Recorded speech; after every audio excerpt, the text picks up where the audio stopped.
Now, you can't find living dinosaurs nowadays, which is a good thing, mostly, but you can still meet some creatures that might have gone to lunch with them. The frilled shark, for example, is a living fossil that comes from a family of sharks that have been around for about 80 million years. One of the coolest things about it is its long, eel-like body that can grow as long as 6 feet. It has 6 pairs of gills on its throat, which help the frilled shark breathe in the deep, cold ocean where there isn't much oxygen. The shark can move very quickly, like a snake, to catch its prey when it least expects it. Little frilled sharks take an exceptionally long time to grow, up to 3.5 years, which is one of the longest times for any animal with a backbone. The Chinese giant salamander is another living fossil that can tell you what was going on Earth around 170 million years ago. Now, when I say tell, I really mean it, as it can make sounds like hisses, whistles, and barks, and even a noise that sounds like a crying kid. The biggest Chinese salamander found so far weighed 130 pounds, as heavy as 2 Dalmatians, and was almost 6 feet long. Giant salamanders like to be alone. Hey, I want to be alone. And will chase away other salamanders from their space, except when it's time to start a family. During the day, they hide and sleep under rocks. They can make a special substance from their skin that keeps predators away. Now, gharials are reptiles that have been around for about 38 million years. They live in India and Nepal in slow-moving, muddy rivers. Sadly, there are very few gharials left in the wild, less than 100. These creatures can't control their body temperature, so they need to sunbathe to get warm or cool down in the water if they get too hot. Their eyes are close together and face forward, which helps them see in 3 dimensions and judge distances more accurately. Gharials also have a transparent third eyelid that protects their eyes when they're underwater. They have over 100 sharp teeth, but they can't chew their food. Instead, they use their strong jaws to grab prey and then, swallow it whole. The alligator gar is a fish that has a family history of more than 100 million years. It still has some cool features from ancient times, like being able to breathe both air and water. It also has a special spiral-shaped intestine, like a shark. The alligator gar is one of the biggest and heaviest fish in North America. Just like an alligator, it has a long body and snout, plus a row of sharp teeth. But instead of legs, the gar has fins to help it swim underwater. The tuatara isn't a lizard as you might think, and isn't a dinosaur either. This New Zealand resident is one of the most unique animals in the world. Scientists love studying tuataras because they can help us understand how today's lizards and snakes evolved. One of the coolest things about the tuatara is its third eye, called a parietal eye, on its head. It has its own lens, retina, and a nerve that connects it to the brain. Scientists think it might help the tuatara know when it's light or dark outside and absorb sunlight to make vitamin D or help them keep their body temperature exactly right. Tuataras can live an extraordinarily long time, up to 100 years. Cassowaries are the youngsters on our list, as they've been around for only 60 million years. They have some things in common with dinosaurs, like their 3-toed feet and how they breathe. Cassowaries love to eat fruit, lots and lots of fruit. This love of fruit helps the rainforest, because when cassowaries eat the fruit, their bodies don't harm the seeds inside. As they move around the forest, they spread these seeds, you can guess how, with their own natural fertilizer, helping new plants grow. Cassowaries are big birds, about 6 feet tall and weigh over 100 pounds. They have a special claw on each foot that is 5 inches long, and they can use it to kick real fast. If they feel threatened, they can charge, kick, and even jump on someone. They can also leap up to 5 feet in the air. So, the best thing to do is stay far, far away from where they live. The order Notostraca is a group of crustaceans that you may know as tadpole shrimp or shield shrimps. These animals have been around for about 360 million years. They have a wide, flat shell that covers their head, and they have a pair of eyes on top. These creatures can be found all over the world in different kinds of water, like freshwater, brackish water, and even salty pools. They can also look different depending on where they live. Notostraccans aren't picky eaters and can snack on pretty much anything, from plants to small animals and other shrimps. Some of them are considered pests in places like California rice paddies because they stir up the mud, which blocks sunlight from reaching the young rice plants. Sturgeons are some of the largest fish species on the planet. They live only in the cool waters of the northern hemisphere and never travel below the equator. Even though they are huge, sturgeons don't have teeth. They eat by sucking food off the bottom of rivers, gulfs, lakes, and oceans. Scientists believe that sturgeons came from a group of fish that first appeared around 419 million years ago, long before dinosaurs even existed. Their ancestors survived a big extinction event that wiped out 90% of all species and went on to become the largest fish in many rivers in North America and Eurasia.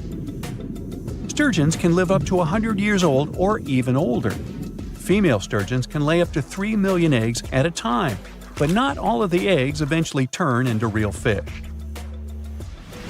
Our next hero, the Pacific lamprey, has successfully lived through at least 4 mass extinctions. Its ancient ancestors evolved over 450 million years ago. These creatures have cartilage instead of bones and a third eye, which is a special light-sensing organ on top of their heads. Instead of a regular jaw, they have a mouth surrounded by teeth. They latch onto prey and sup up body fluids like real underwater vampires. And although he wasn't living underwater, the story goes that King Henry I of England might have lost his life because of a lamprey. The English monarch loved this fish so much that he defied doctors' orders to stop eating its flesh. He got sick every time he'd have it, but the lack of bones and the unusual taste made the royal fall in love with it. As a result, he got some scary symptoms from eating lamprey and eventually passed away. Can you say clueless? The elephant fish, also called the Australian ghost shark, has been on Earth for around 400 million years. Even though they're related to sharks, they aren't actually sharks. Instead of bones, their bodies are made entirely of cartilage. These fish have a special shiny tissue in their eyes that can make their eyes look like they change color from yellow to green. Elephant fish can be pretty tough and will fight back if they feel threatened. They like to be alone and usually don't hang out with other fish. Horseshoe crabs also deserve the title of survival champs, as they've been around even before dinosaurs, since 450 million years ago. 4 species are still roaming the ocean from Maine all the way to Mexico. Horseshoe crabs are more like spiders than ticks than they are like real crabs. They have 9 eyes, plus extra light sensors near their tails, so they can see really well. They breathe underwater using flap-like gills near their belly, and sometimes they use these gills to swim upside down. Every spring, when the tide is high, these creatures come up to the beach at night to mate and lay their eggs, and you can see hundreds of thousands of them. What's the scariest predator under the ocean? The crocodile? I don't think so. Loch Ness Monster? Please, it never existed. How about the Kronosaurus?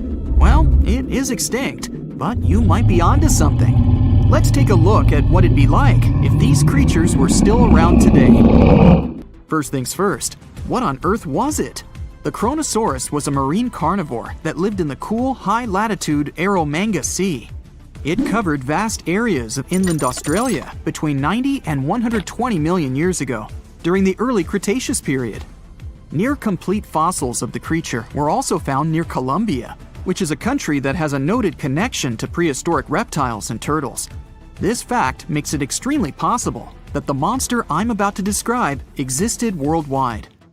You might have heard saurus and thought, oh, it's a dinosaur. But these were actually reptiles.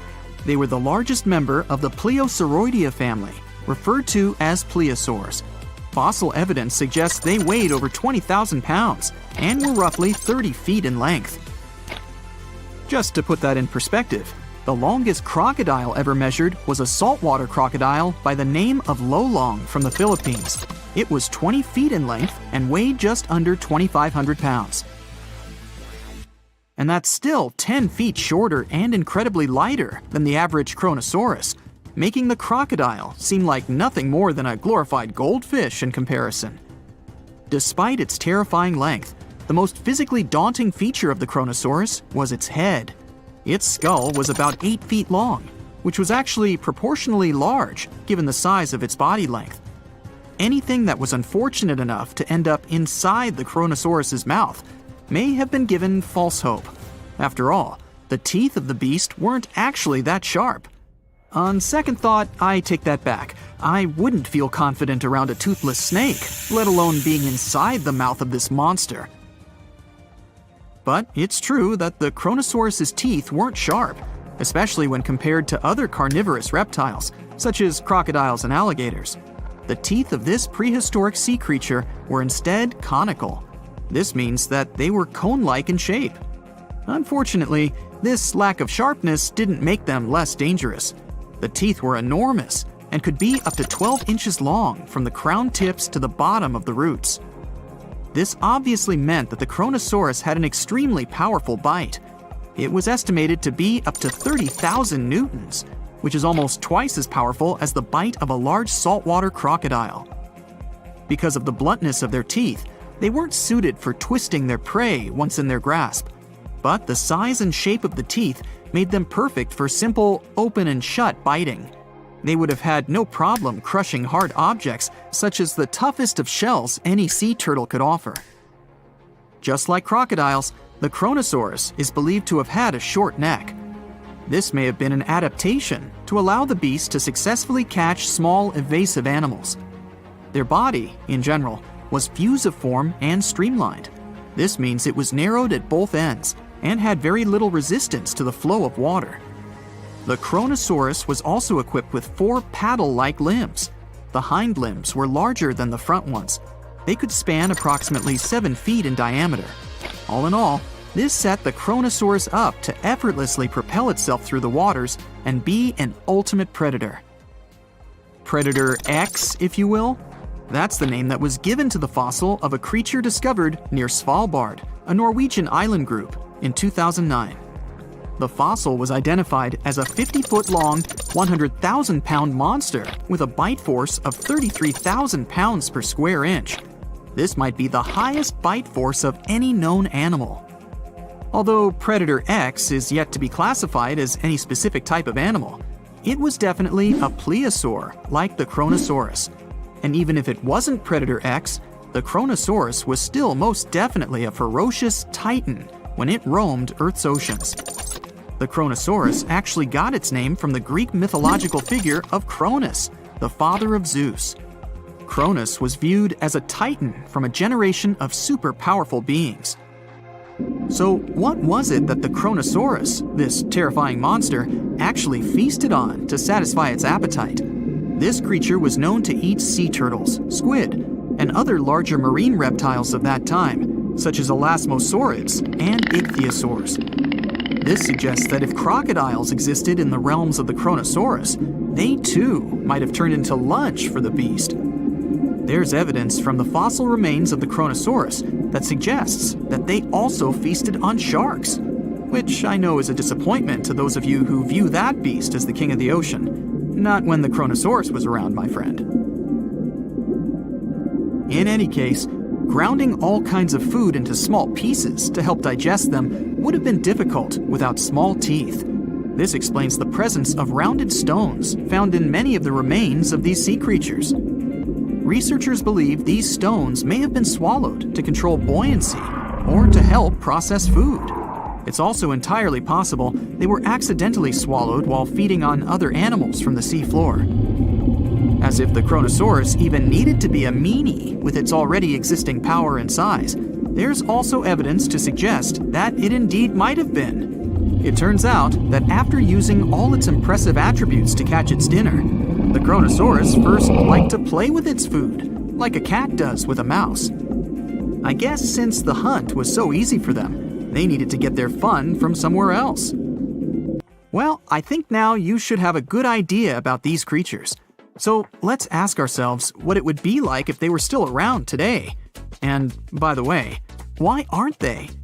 Well, the Kronosaurus was completely finished off by the same KT meteor that took out the dinosaurs 66 million years ago.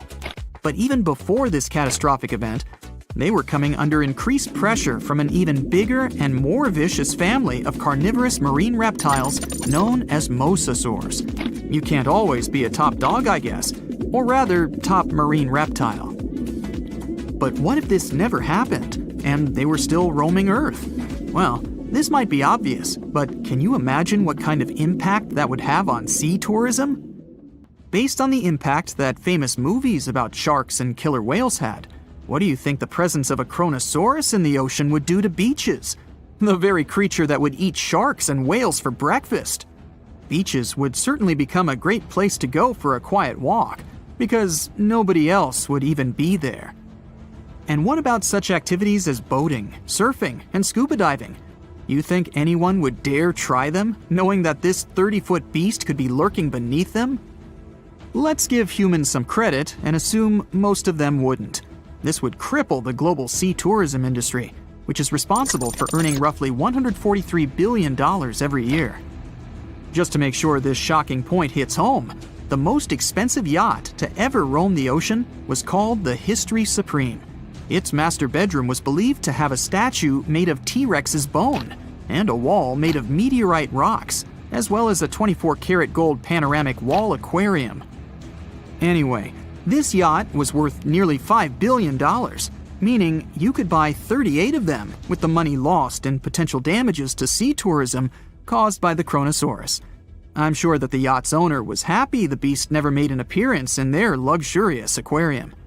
So luxurious, in fact, that some people believe the History Supreme, reportedly owned by some business genius from Malaysia, never even existed. Rumor has it that it was simply an elaborate hoax fabricated by the supposed designer. Anyway, I don't think the trouble would just stop there. People could actually be in serious danger, regardless of being near the ocean or not. No, I'm not about to tell you that this thing would grow legs, adapt to living on land, and start picking us off one by one. At least, I hope not. I'm just going to point out the damage that the Kronosaurus would inflict through its devastating impact on sea trade. In America, ocean transit accounts for 76% of national trade. On top of this, more than 100 vital pharmaceutical products originate in the sea. I'll also state the obvious and point out that the ocean is a huge food source for us humans. The presence of the Kronosaurus could have a great impact on our relationship with the ocean, something we usually take for granted. In 2016, two researchers were trekking through the forests of Arunachal Pradesh, India, when they literally stumbled upon this camouflaged beauty hidden in the leaves. A local man pointed out the snake, and they quickly realized it wasn't just any average viper. With its unusual pointed snout, similar to a hump-nosed viper, and a stunning orange belly, this snake had them scratching their heads. Back at camp, they took a closer look and knew they'd found something special. DNA tests at the Indian Institute of Science confirmed it. They found a brand new species, now known scientifically as Trimeresurus arunachalensis. But the snake's unique features didn't stop there. The snake's paired reproductive organ was unlike any other viper, and its scale pattern was completely unique. While its closest relative has around 20 rows of scales around the middle of its body, this mysterious snake had only 17.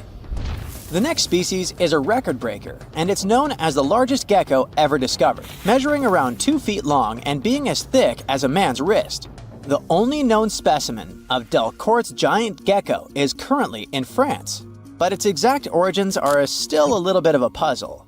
At first, people thought it might be from New Zealand because some local legends spoke of a giant, mysterious lizard that lived in forests.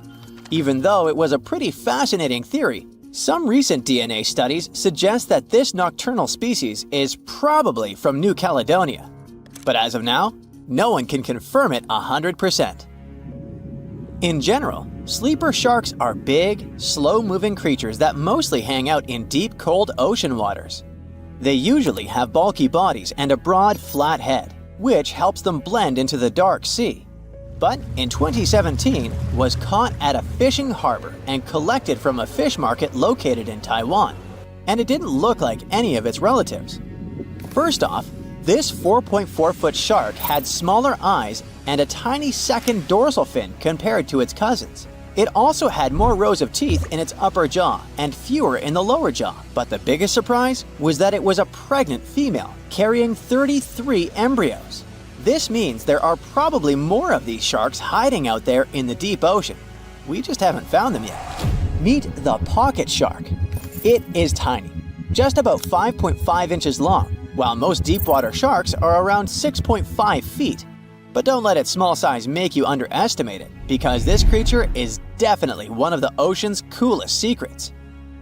Discovered in 1979 in the deep waters of Chile, this tiny shark is like a real-life spy gadget with its mysterious pockets near its front fins. These pockets are large, measuring about 4% of its body length, and are believed to either glow or secrete pheromones. So, this shark might actually light up to either confuse predators or attract prey in the dark depths. And when I say deep, I mean really deep. It is believed that this creature hangs out over 9,000 feet down, which is roughly the height of 7 Empire State Buildings stacked on top of each other, but inside the ocean. Besides its initial discovery in Chile, it was spotted again in 2010 in the Gulf of Mexico, but it hasn't shown up since. The pocket shark is not the only glowing animal we're talking about today. This inch-long cockroach, scientifically known as Luchihormetica lucae, was actually first collected back in 1939, but only got its moment in the spotlight decades later in 2012. What makes this little buddy so interesting is that it uses bioluminescence, meaning it has spots that light up in the dark. Unlike fireflies that mostly use their glow to find a mate, this cockroach uses its light to mimic a toxic click beetle and scare off predators. Unfortunately, the region in Ecuador where it was found was hit hard by a volcanic eruption, raising fears that this glowing marvel might be a one-of-a-kind discovery. Continuing with tiny creatures, meet Hippocampus minotaur, also known as the bull-neck seahorse. This little seahorse stands out with its wide neck, large head, and small body, which is why it's got the Minotaur nickname. The only known specimens were collected off the coast of Eden, Australia, and no one has ever seen it alive in its natural habitat. So that's why we don't know much about its day-to-day life. Some studies suggest it lives deep underwater, around 325 feet down, which is roughly the equivalent to the height of a 30-story building. It's believed this mysterious seahorse likes to wrap its prehensile tail around corals and might even hide in sand beds. Its yellow-orange color likely helps it blend into coral reefs. So spotting this intriguing creature in the ocean is pretty much like trying to find a needle in a haystack. Next on our list is the Nariño cat. In 1989, a single specimen of this mysterious spotted feline was discovered in Galeras volcano in southern Colombia. This little guy had a short tail with 7 black rings and a black tip, and its fur was absolutely unique, being more reddish than that of its relatives. Understanding that it wasn't an ordinary animal, researchers decided to visit a bunch of museums all over Latin America to find similar felines, but they came up pretty empty-handed. Then, DNA analysis confirmed that it was unlike any other known cat, having split from its closest relatives around 1.9 million years ago. The Bogota sun angel is a hummingbird with a stunning purple color and black flight feathers, plus a bright green chin and crown. For years, we only knew of one specimen that was bought in Bogota, Colombia back in 1909, and that was pretty much it. Nobody knew much more about this beautiful and mysterious bird. But that changed in 2017, when a study decided to analyze its DNA once again. The results suggest that the Bogota sun angel might not be a completely separate species after all. It looks like it is actually a hybrid, meaning it was a mix of hummingbirds from 2 different species. And it's likely that its mother was a long-tailed sylph, which is a gorgeous hummingbird that mostly lives in the Andes in South America. The spotted green pigeon, also known as the Liverpool pigeon, is like the unicorn of the bird world. It was first described in 1783 by an English physician named John Latham, who saw it once, and that's it. Since then, no one has ever doubted that it was a pigeon, and many researchers were convinced it was a distinct species. But recent DNA studies revealed that this bird could actually be closely related to the famous dodo. You know, that chubby, flightless bird from Mauritius that looked like a giant pigeon with a quirky beak. Anyway, the Liverpool pigeon is about 13 inches long and has a unique look with yellow spotted feathers. Unlike its ground-loving cousin, the Nicobar pigeon, the spotted green pigeon was likely more of a tree hugger, feasting on fruits up in the branches. Today, if you want to see this rare bird, you'll have to visit the World Museum in Liverpool, where the only known specimen resides. While you're in England, make sure to swing by London and check out the Natural History Museum. There, you will find the only specimen of a flying fox known scientifically as Pteropus bruneus. Flying foxes are usually some of the largest bats in the world. Their body length, I mean their size excluding their wings, can be around 16 inches. But this special bat, discovered in 1874 at Percy Island, is more like a mini version of its cousins, measuring 8.3 inches from head to toe. So even though it hasn't been spotted in the wild for a while, I wouldn't worry too much if you happen to come across it. Think you know what lurks in the depths of the ocean? While nearly 95% of our oceans haven't been explored yet, it's hard not to let your imagination run wild. But thanks to brave explorers, deep-sea cameras, and awesome archaeologists, we do know about some pretty incredible sea creatures living in our waters today, and millions of years ago. From the 9-foot spider crab to the 60-foot prehistoric Megalodon, these sea dwellers come in all shapes and sizes. But let's focus on sea creatures famous for their huge size. Can you guess which living species of whale is the largest? Well, it's not the orca, but that's a good guess.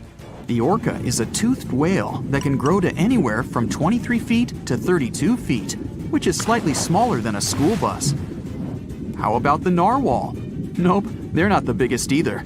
These unicorns of the sea live mainly in Arctic waters and only grow 13 feet to 20 feet in length, and that's including their 9-foot tusk.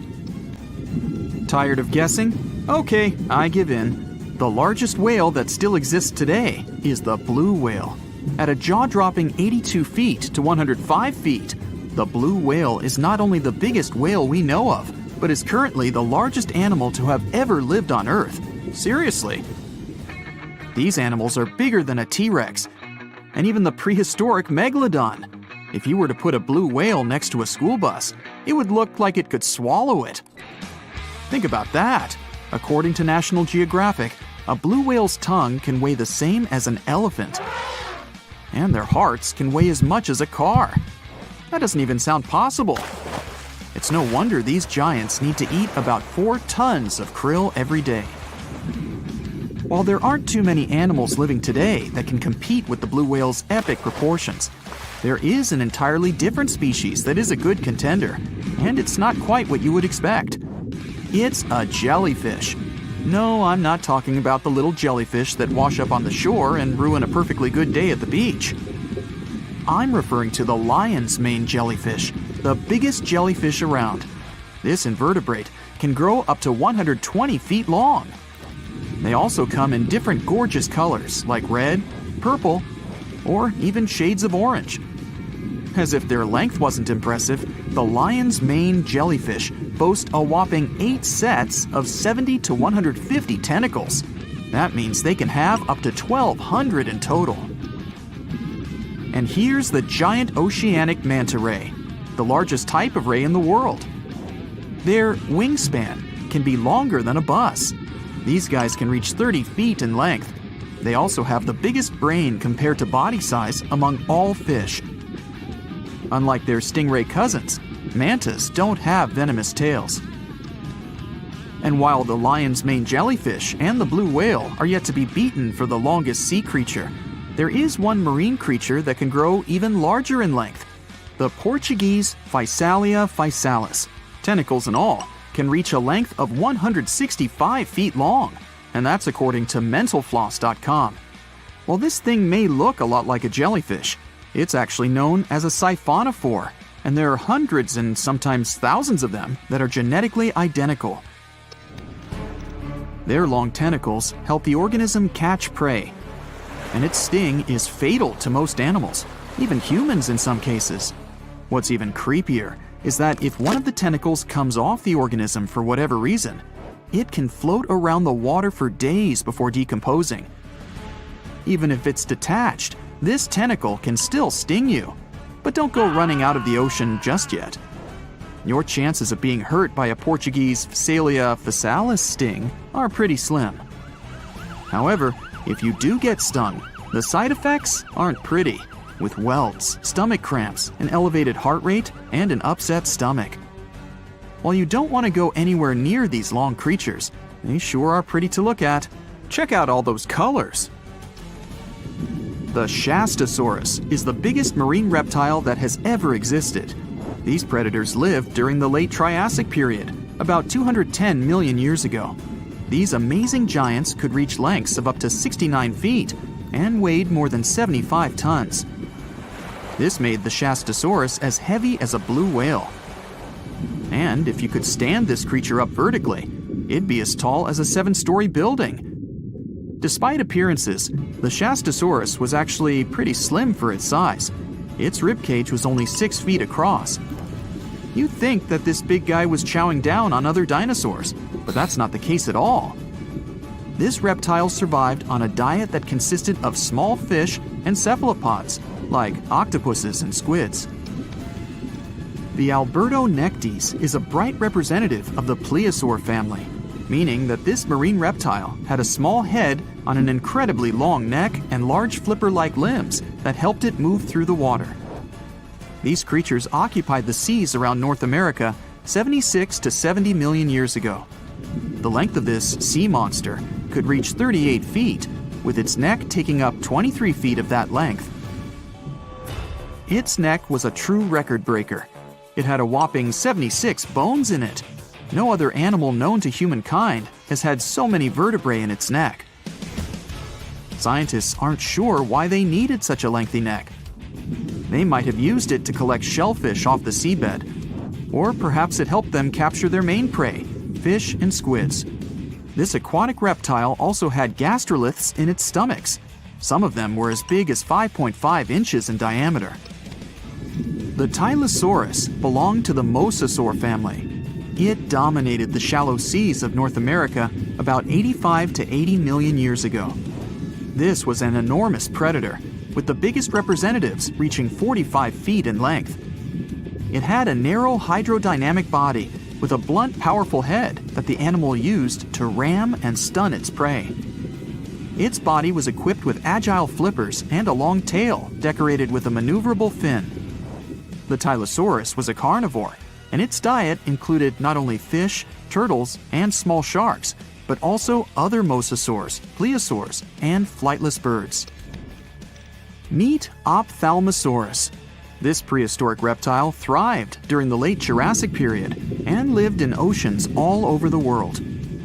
Ophthalmosaurus weighed somewhere around 6,000 pounds and grew to approximately 16 feet long, according to newdinosaurs.com.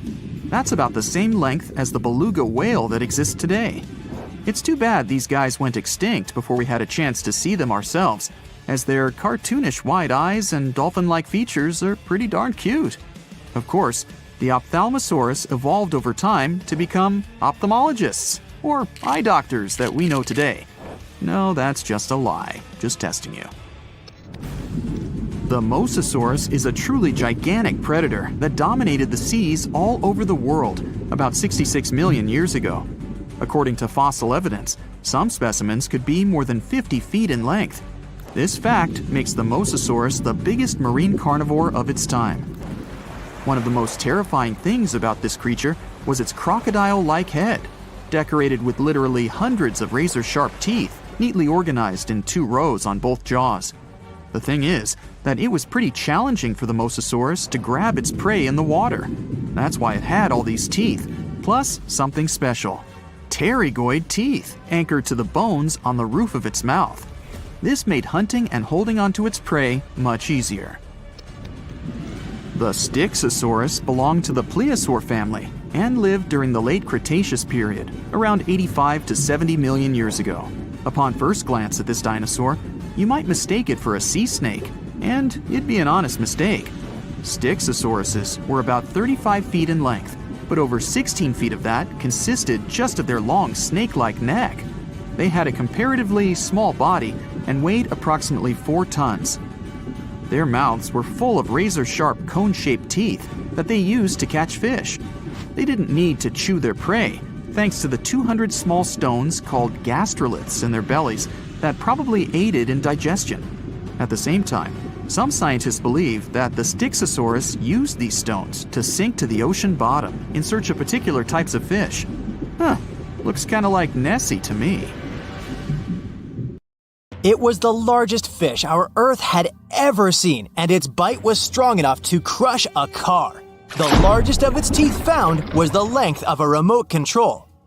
It consumed about 2,500 pounds of food a day. That's like 3,300 cans of tuna for you.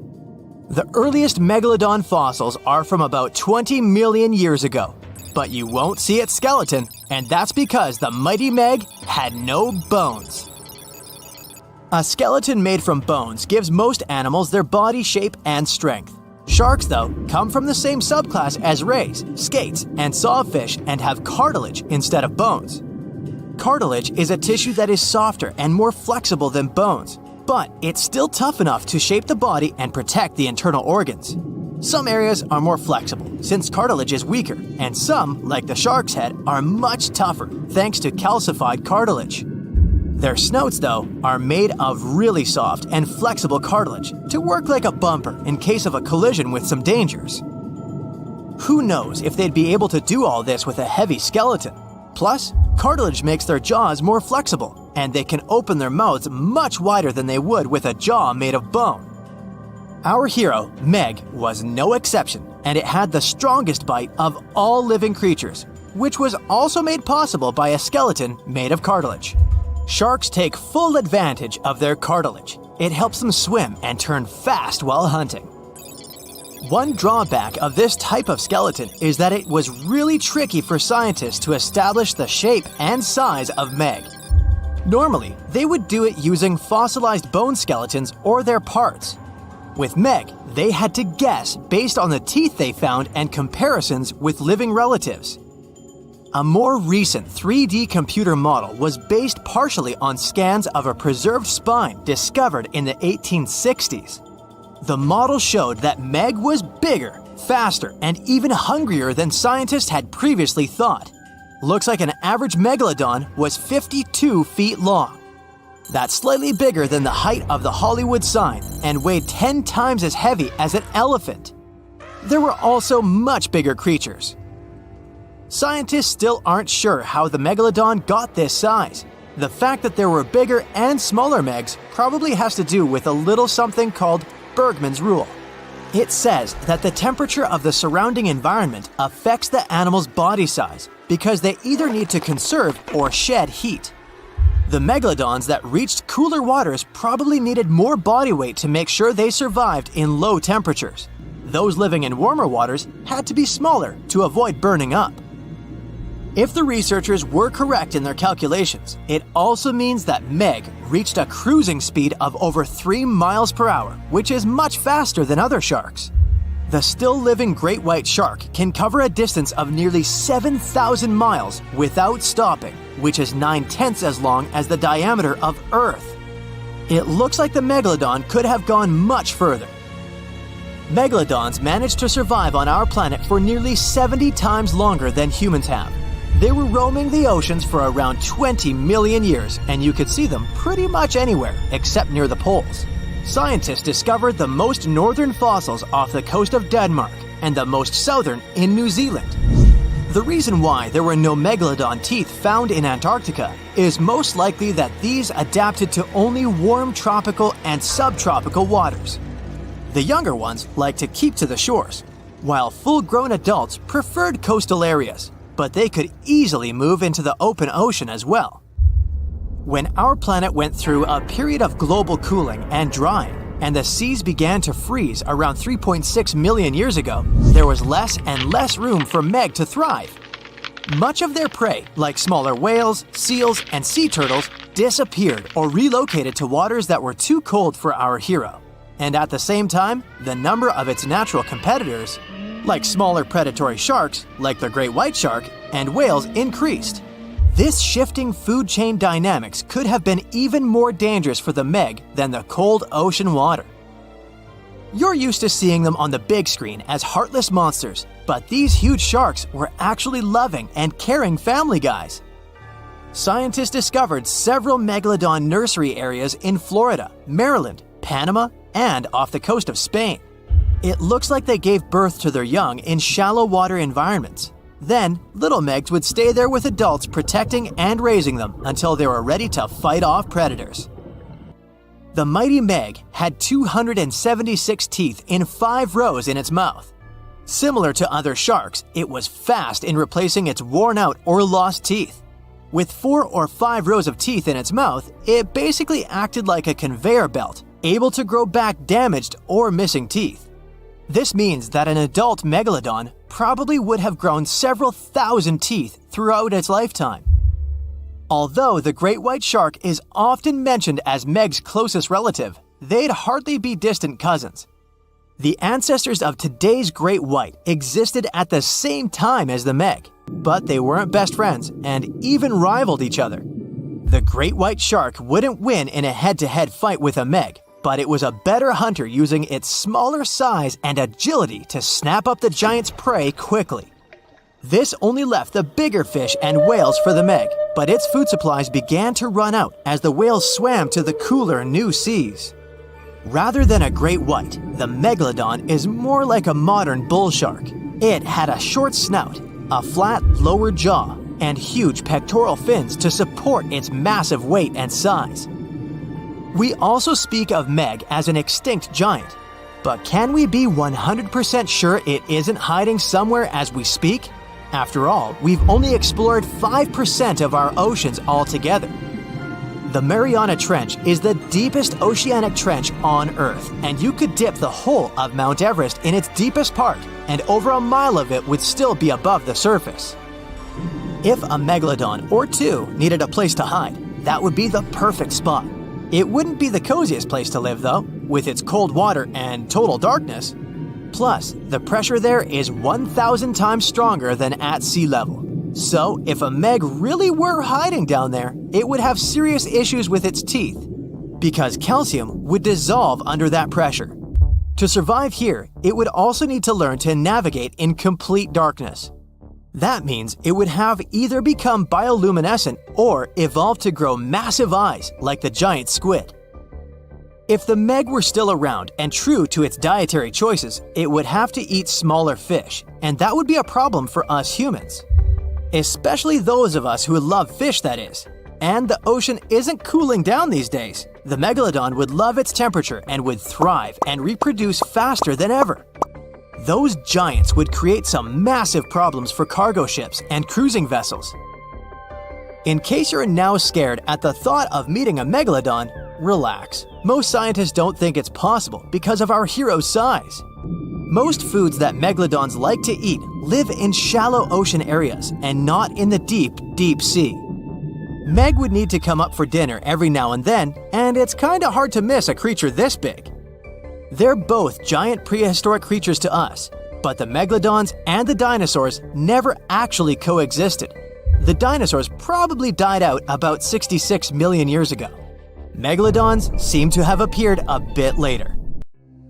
The deeper you go, the creepier they get. You're about to travel to the darkest ocean depths and check whether this claim is true. Are the creatures living there as scary as people think? You go 120 feet down underwater. Pay close attention to the bottom under your flippers. Oh my, what's that terrifying face half hidden in the sand? That's the northern stargazer. You can meet this fish in the eastern United States. It buries itself in the sand until unsuspecting prey gets near. Then, the nightmarish creature electrically shocks the poor animal and dines on it. You are moving deeper to 240 feet under the surface. That's where you spot a colorful, puffy creature, no more than 1 foot long. It's the sarcastic fringehead. At first, the fish seems to be harmless. Only unless it's provoked. When this animal is agitated, it opens its huge mouth to fend off predators.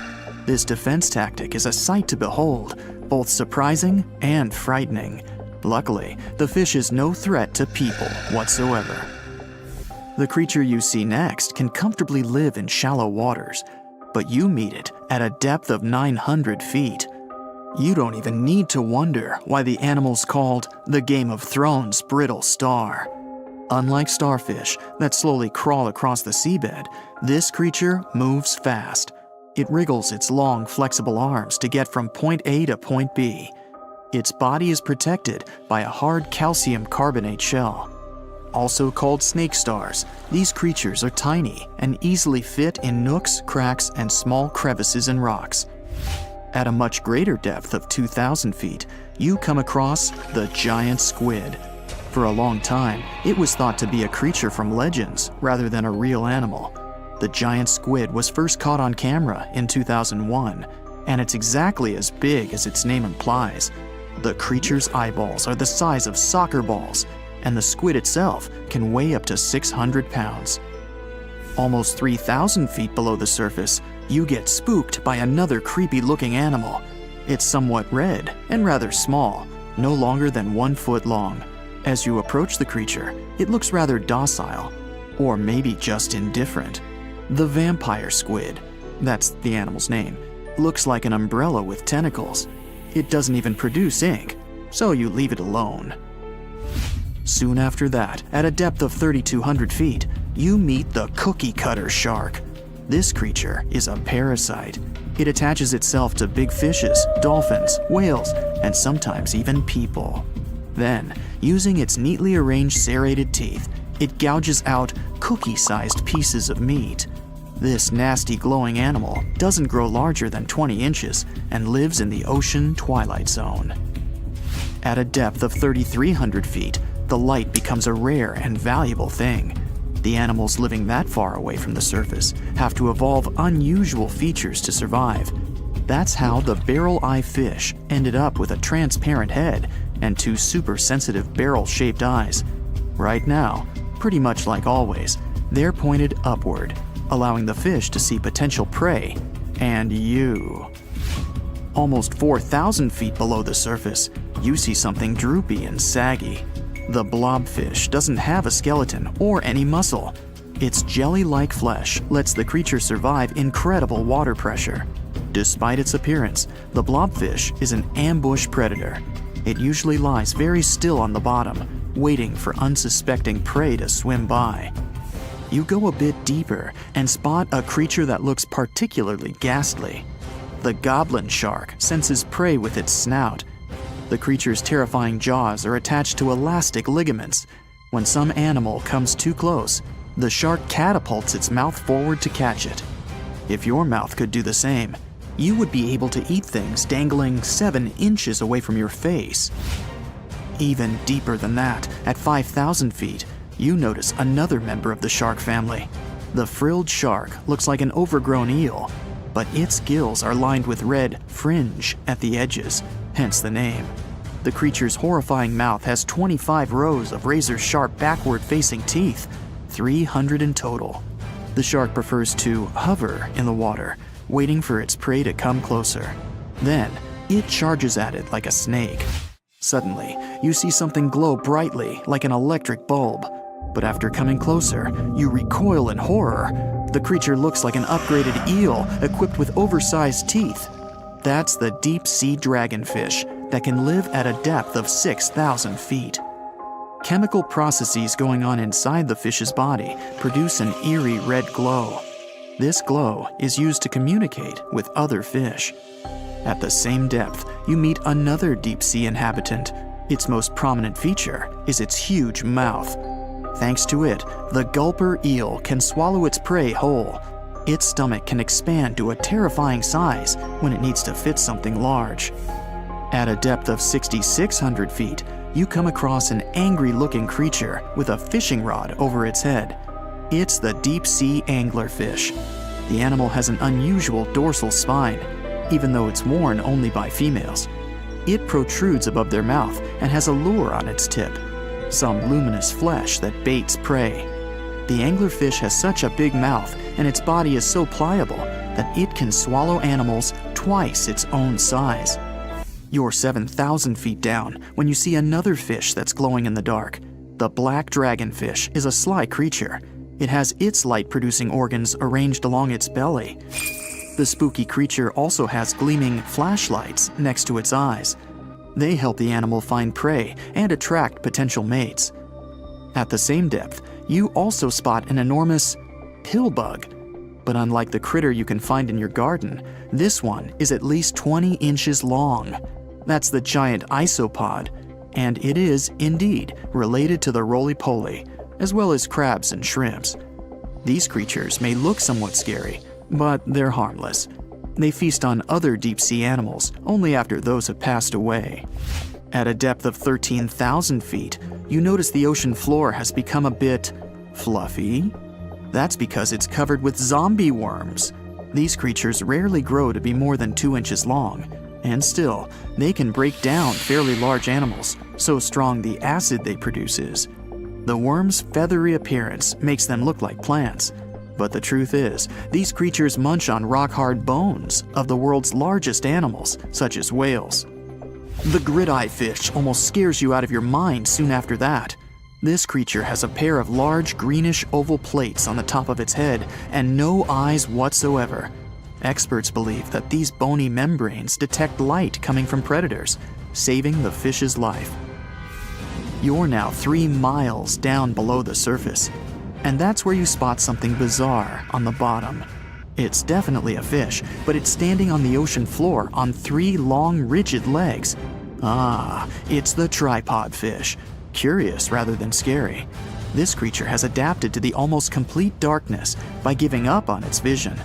It has to rely on vibration and touch to sense prey. And then, the fish uses its fins as hands to transport food directly into its mouth. You don't have time to go any deeper before you spot the faceless fish. This slightly off-putting creature has no eyes, and its mouth, smiling a Mona Lisa smile, is underneath its body. For the first time, the faceless cusk, which is the creature's official name, was seen more than a century ago. The next time it happened was only in 2017. Once you've reached a depth of 6 miles below the surface, you see deep-sea cucumbers. These bizarre creatures are much bigger than their shallow water relatives. They spend most of their time on the sea floor. But if they need to escape predators, they are able to swim away. Deep-sea cucumbers have bright purplish coloring, tiny feet, and tentacles that surround their mouths. Cute. The question is, why do these deep-sea creatures look so scary? Life is very different there, at the bottom. Tremendous water pressure, a lack of food, and constant darkness. You have to adapt to survive in such extreme conditions. The giant shark that terrorized the oceans some 20 million years ago. For 13 million years, this 60-ton beast dominated the warm waters of our planet. Though, some believe that the Meg still lives in the most remote and deepest parts of the ocean. It's a hot summer day. It seems only logical to go for a swim in the sea. You're floating on your back, completely relaxed. Your eyes are closed. Your breath is even. Water's pleasantly cool around your body. A light breeze touches your face. You feel calm enough to doze off. Suddenly, something bumps into your leg. Yanked out of your half-slumber, you begin to flail until you're face-to-face with the invisible danger.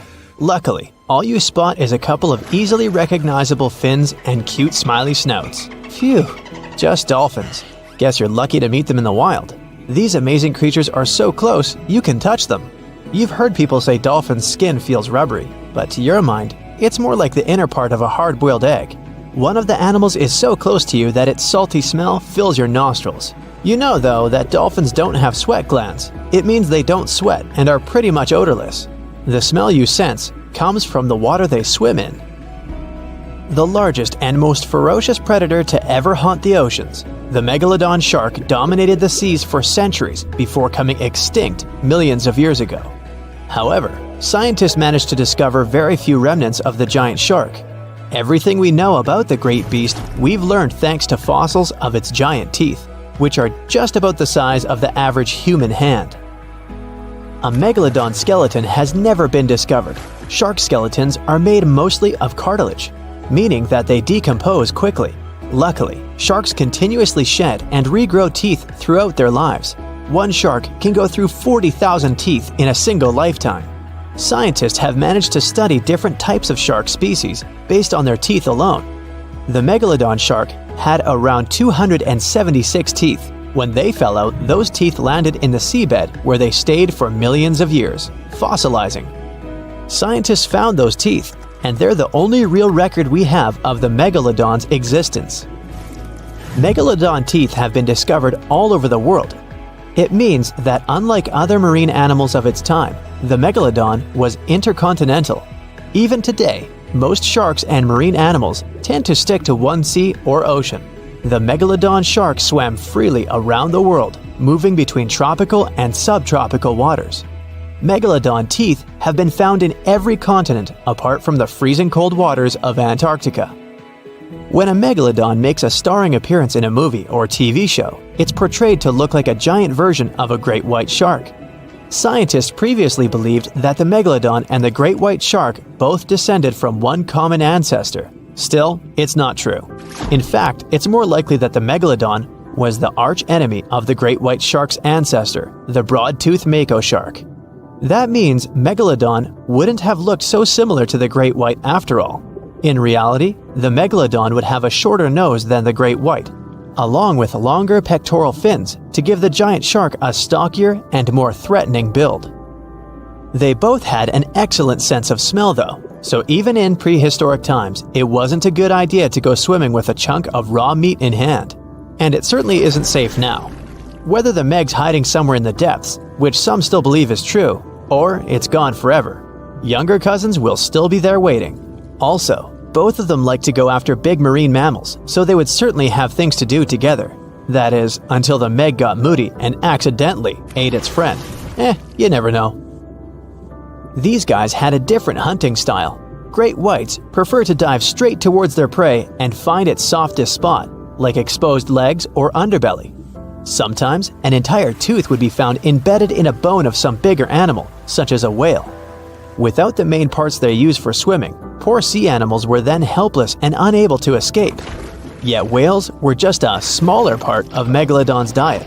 Seals, sea cows, squids, dolphins, other sharks.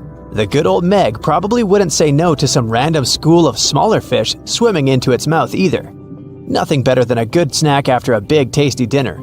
Even those giant turtles weren't safe with their thick shells. The Meg probably took them as a dare challenge on a daily basis. Scientists have used computer simulations to try and work out the hunting style of the ancient shark. Using this technology, scientists have discovered that the Megalodon's attack style was very different from that of modern-day sharks. Modern sharks dive straight for their prey's most vulnerable spot, for example, the soft underbelly of a seal. The Megalodon's teeth were uniquely suited to biting through tougher areas of cartilage. So, evidence suggests that a Megalodon would first chew the tougher fins of their prey, rendering them unable to swim away before launching into their final attack. Some people believe that the Megalodon is still alive today, lurking at the depths of the ocean's waters. But it's unlikely to be true. Megalodons are a warm water species, which means they would be unable to survive in the cold waters of the deep ocean. Most of the Megalodon's potential prey live in shallower waters, meaning there would be very little for the Megalodon to eat at deep sea level. Simply put, if there was an animal as big as the Megalodon still living today, we would have spotted it by now. It is unlikely that you'll run into a Meg though. The sharks, like us, preferred warm coastal waters. Deep ocean living would be too cold for the beasts, and food would be scarce. Their entire bodies would also have to evolve to avoid being squished by the enormous water pressure down there. It's unlikely they're still around, but not impossible. Some good news if you do run into one is that the shark is pretty unlikely to eat you. You are way too small a meal for the Megalodon. even if you have a couple of friends with you. This guy eats whales that are over 50 feet long. If you're having a beach party though, it's a different story. In a beach full of swimmers, the shark very well might creep up, scooping several humans into its giant mouth without even chewing. The fearsome name Megalodon comes from two Greek words, megas, meaning big, and odont, meaning tooth. Combined, they mean big tooth, and it certainly lives up to its name. Just one of its chompers is the same size as a human head. It had 276 humongous teeth in total, across 5 terrifying rows. In all of history, only a couple of saber-toothed cats and the T-Rex had consistently bigger teeth. Now that's a showdown I'd like to watch. The Megalodon vanished millions of years ago, leaving only huge teeth to be found by modern archaeologists. They literally disappeared with very few traces left. Scientists believe that over time, deep sea levels dropped and the ocean's temperature went down rapidly. Over a third of all marine life was wiped out as the oceans cooled and the number of animals at the bottom of the food chain plummeted. This had a catastrophic effect on the hungry predators at the top. Sorry guys. It became way too cold for these sun-loving sharks too, which made it difficult for them to reproduce since they gave birth in warm waters. The Megalodon is usually described as a sort of great white shark, but this is just a common myth. In fact, the ancestors of today's great white existed at the same time as the Meg, but they weren't best buddies and were even in competition with each other. The great white shark was a better hunter using its smaller size and agility to snap up the Meg's prey quickly. They were also known to eat Meg pups, who were only half their size. This didn't exactly help the whole extinction thing. While a great white was no match for an adult Meg in a head-to-head fight, they sure weren't scared of stealing their food. This only left the bigger fish and whales for the Meg, but its food supplies began to run out as whales swam to the cooler new seas. The whales adapted to prefer the colder temperatures, leaving our friend the Meg behind. The Megalodons either starved or were frozen into extinction by the Ice Age.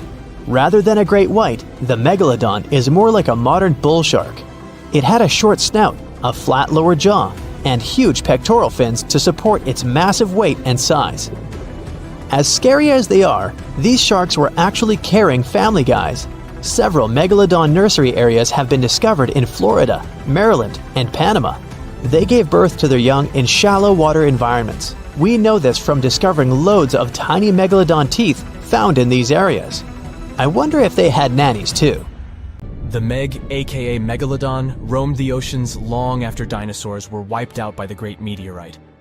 It was one of the largest and most dangerous hunters that have ever lived on Earth, as well as the biggest shark. But then, about 3.6 million years ago, the last of its kind disappeared from our planet, leaving only huge teeth for modern archaeologists to keep finding. There are a few theories about why it could have happened, but scientists might have found the true reason. The Megalodon, which means big tooth, was the largest shark ever to exist. It reportedly lived around 20 to 3.6 million years ago and was truly enormous. Its bite was more powerful than that of a T-Rex, and likely any other powerful predator that has ever roamed this planet. It's probably not surprising since this marine creature had extremely strong jaws that could span from 9 to 10 feet wide. That's enough to swallow 2 grown-up people side by side. The jaws were also lined with 276 teeth, and they reached 7 inches in length. That's as long as a small hedgehog. Once these teeth got worn down, the shark got rid of them and grew new ones. Such large sedated teeth helped the Meg to eat meat easily. The shark itself could grow up to 59 feet long. That's twice the length of a London double-decker bus. The animal was also pretty heavy. While a fully grown T-Rex weighed about 8 tons, the weight of a large Megalodon could be more than 30 tons. With no competitors, the enormous shark was the real king of the oceans. It hunted other sharks, large fish, and even whales. Then why did such a magnificent creature disappear from the face of the earth? The previous theories mentioned the great white shark. The Megalodon is usually described as some gigantic version of this marine animal. And this is a common mistake made because most people think these creatures were related. But in reality, the Meg looked more like a modern bull shark. Its snout was snout, its lower jaw was rather flat, and long and massive pectoral fins supported the animal's weight. But what's more important, the ancestors of today's great whites existed at the same time as the Megalodon. Now, with great size comes great clumsiness. And although the Meg was huge and powerful, it was also not as nimble as smaller and quicker great white sharks. Great whites could have rivaled a Megalodon for food, and were often more successful hunters thanks to their agility. They couldn't fight the Meg openly, but were fast enough to steal its food.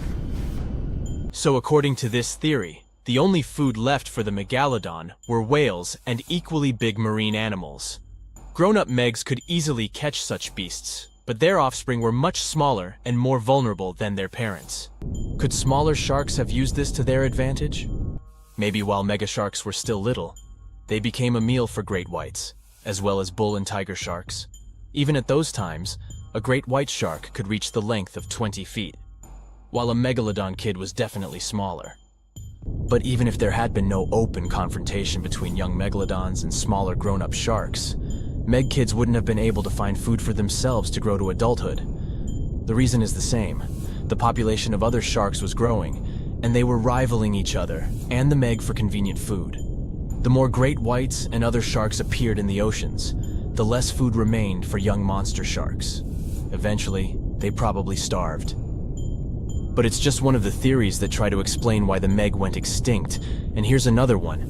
A new study has shown that the Meg was most likely a warm-blooded predator able to regulate its body temperature, and that might have been the reason why this species disappeared with time. Scientists analyzed isotopes of the tooth enamel of the Megalodon and concluded that the animal could easily maintain a body temperature that was around 13 degrees F warmer than the temperature of the surrounding water. Such a temperature difference is much greater than what other sharks living at the same time as the Meg had, and it's large enough for the ancient predator to be classified as warm-blooded. These days, most fish are cold-blooded. Their body temperature is the same as the surrounding water, but some sharks, like mackerel sharks, keep the temperature of all parts of their bodies a bit warmer than the surrounding water. But it doesn't make them completely warm-blooded because they simply store heat generated by their muscles. And in mammals, body temperature is regulated by a special region of the brain called the hypothalamus. Anyway, the Meg's warmer body allowed the animal to move faster, deal with cold water better, and spread out all over the world. But eventually, it might have led to a disaster. The Megalodon lived during the Pliocene epoch, pronunciation. It began approximately 5.3 million years ago and finished 2.5 million years ago. During that period, global cooling occurred. It also caused the changes in sea level, which the Megalodon probably didn't survive. The main problem for the predator was to maintain an energy level allowing its body temperature to remain elevated. But to do it, the animal had to eat a lot, and I mean it. But it was a challenging task in a time of changing marine ecosystems, and while competing with newcomers, such as the great white shark. If this theory is true, then the amount of energy the Meg had to use to remain warm could have contributed to its extinction. This new information is very important to us. It shows that many marine predators in modern oceans might be experiencing the effects of ongoing climate change too. By the way, have you heard that there have been several cases when people were sure they had seen the Meg? Or at least some similar extremely large monsters. And these sightings happened relatively recently. For example, in July 1916, the New Jersey coast of the US was terrified by a series of shark attacks. They happened during an oppressive heat wave when hundreds of beachgoers tried to find shelter from the heat near the water. People described the culprit that had caused all that havoc as a giant shark, much bigger than any regular one. Since then, scientists have been debating which shark species was involved in those accidents. The most popular guesses have been the bull shark and the great white. A picture of a huge shark roaming the Pacific Ocean not far from Guadalupe Island appeared in 1999. The creature was nicknamed Deep Blue. It could be distinguished from others by a wavy pattern separating its gray back and white belly. But even though some people claimed it could be the infamous Megalodon, experts came to the conclusion it was a female white shark, the largest ever seen. The average length of a male white shark is 11 to 13 feet. Females are bigger, up to 15 or 16 feet, but Deep Blue reached more than 20 feet in length. No wonder people were confused. For the last time, Deep Blue was spotted in 2013 near the western coast of Mexico's Baja California. But look, there's another jumbo shark, and you can meet it in any part of the world. The largest specimens can reach 40 feet long and weigh about 5 or even 6 tons. Could it be, if not the Megalodon itself, but one of its relatives? Again, a wrong guess. That's the basking shark. This animal prefers subpolar seas, with temperatures not higher than 58 degrees F, even though some of these animals do migrate to warmer places. Like whale sharks, basking sharks are harmless and don't attack snorkelers or divers. These creatures have loads of small teeth, but they don't use them when feeding. Instead, they swim with their huge mouths open and swallow plankton. A grown-up basking shark can filter nearly 2,000 tons of water per hour.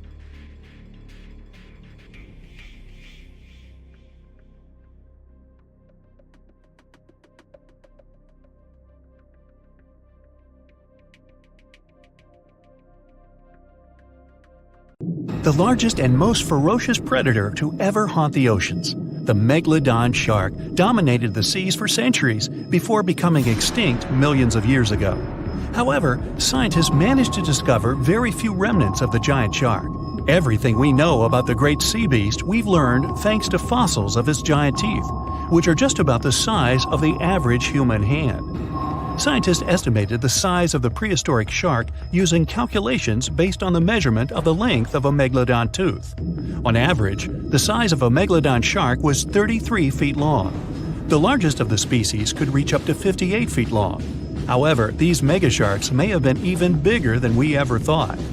At the Florida Museum of Natural History, a group of students examined 3D printed replicas of megalodon teeth to calculate the shark's size using the tooth length method. But something was off. Each student calculated a different size for the same shark, with their estimates ranging from 40 feet to 180 feet. A lead paleontologist took a look at the students' equations. He realized that the method they used to calculate megalodon sizes for decades isn't that accurate at all. So they invented a new method to calculate the megalodon size based on the width of the megalodon tooth instead of its length. It turned out that the average megalodon would be around 65 feet long. It's almost double the size scientists previously thought, and would mean that the average megalodon is the length of 2 school buses. A megalodon skeleton has never been discovered. Shark skeletons are made mostly of cartilage, meaning that they decompose quickly. Luckily, sharks continuously shed and regrow teeth throughout their lives. One shark can go through 40,000 teeth in a single lifetime. Scientists have managed to study different types of shark species based on their teeth alone. The Megalodon shark had around 276 teeth. When they fell out, these teeth landed in seabed, where they stayed for millions of years, fossilizing. Scientists found those teeth, and they're the only real record we have of the Megalodon's existence. The word Megalodon means giant tooth. Its tooth is around 7 inches long. For comparison, the largest tooth of a great white shark is only 3 inches long. To find a bigger set of choppers, you'd have to go back 65 million years to find the great Tyrannosaurus rex, whose teeth measured a whopping 12 inches. Megalodon teeth have been discovered all over the world. It means that, unlike other marine animals of its time, the Megalodon was intercontinental. Even today, most sharks and marine animals tend to stick to one sea or ocean. The Megalodon shark swam freely around the world, moving between tropical and subtropical waters. Megalodon teeth have been found in every continent apart from the freezing cold waters of Antarctica. When a Megalodon makes a starring appearance in a movie or TV show, it's portrayed to look like a giant version of a great white shark. Scientists previously believed that the Megalodon and the great white shark both descended from one common ancestor. Still, it's not true. In fact, it's more likely that the Megalodon was the arch-enemy of the great white shark's ancestor, the broad-toothed mako shark. That means Megalodon wouldn't have looked so similar to the great white after all. In reality, the Megalodon would have a shorter nose than the great white, along with longer pectoral fins to give the giant shark a stockier and more threatening build. Not only was the Megalodon the largest shark in the world, but it was also one of the biggest fish ever to exist. An apex predator of this size would have needed a huge diet to keep it moving. The Megalodon would have eaten 2,500 pounds of food every day. The Megalodon diet consisted of larger species of fish, dolphins, and even other species of sharks. Ancient fossilized whale bones with cut marks of Megalodon teeth have been discovered. It means megalodons weren't intimidated by the size and tried to feast on the giant whales of the past. Scientists have used computer simulations to try and work out the hunting style of the ancient shark. Using this technology, scientists have discovered that the megalodon's attack style was very different from that of modern-day sharks. Modern sharks dive straight for their prey's most vulnerable spot, for example, the soft underbelly of a seal. The megalodon's teeth were uniquely suited to biting through tougher areas of cartilage. So, evidence suggests that a megalodon would first chew the tougher fins of their prey, rendering them unable to swim away before launching into their final attack. The mouth of a megalodon was around 10 feet wide and 9 feet tall, large enough for you to swim into without touching any teeth. However, we don't recommend that. Their mouths were so large a megalodon could swallow a small car without even having to bite down on it. Research teams from Australia and the US collaborated to work out the biting power of the megalodon using computer simulations. The results were terrifying. While the modern great white shark has the biting power of 1.8 tons of force, the megalodon could easily chomp down on its prey with a biting power of 18.2 tons. The bite of the megalodon would easily be able to cut through steel and overpower any other predator in the ocean. Scientists believe that the megalodon has the most powerful bite of any creature that has ever existed. The megalodon's bite would easily overpower the T-Rex, which has a biting force of 6 tons. Mysteriously, no one knows exactly when or how the megalodon went extinct. However, several theories are floating around as to how this could be the case. The megalodon had become extinct by the end of the Pliocene, which was a phase of global cooling that spanned over 5 million years and ended over 2.6 million years ago. New evidence suggests that the last megalodon lived at least 3.6 million years ago, right in the middle of the Pliocene era.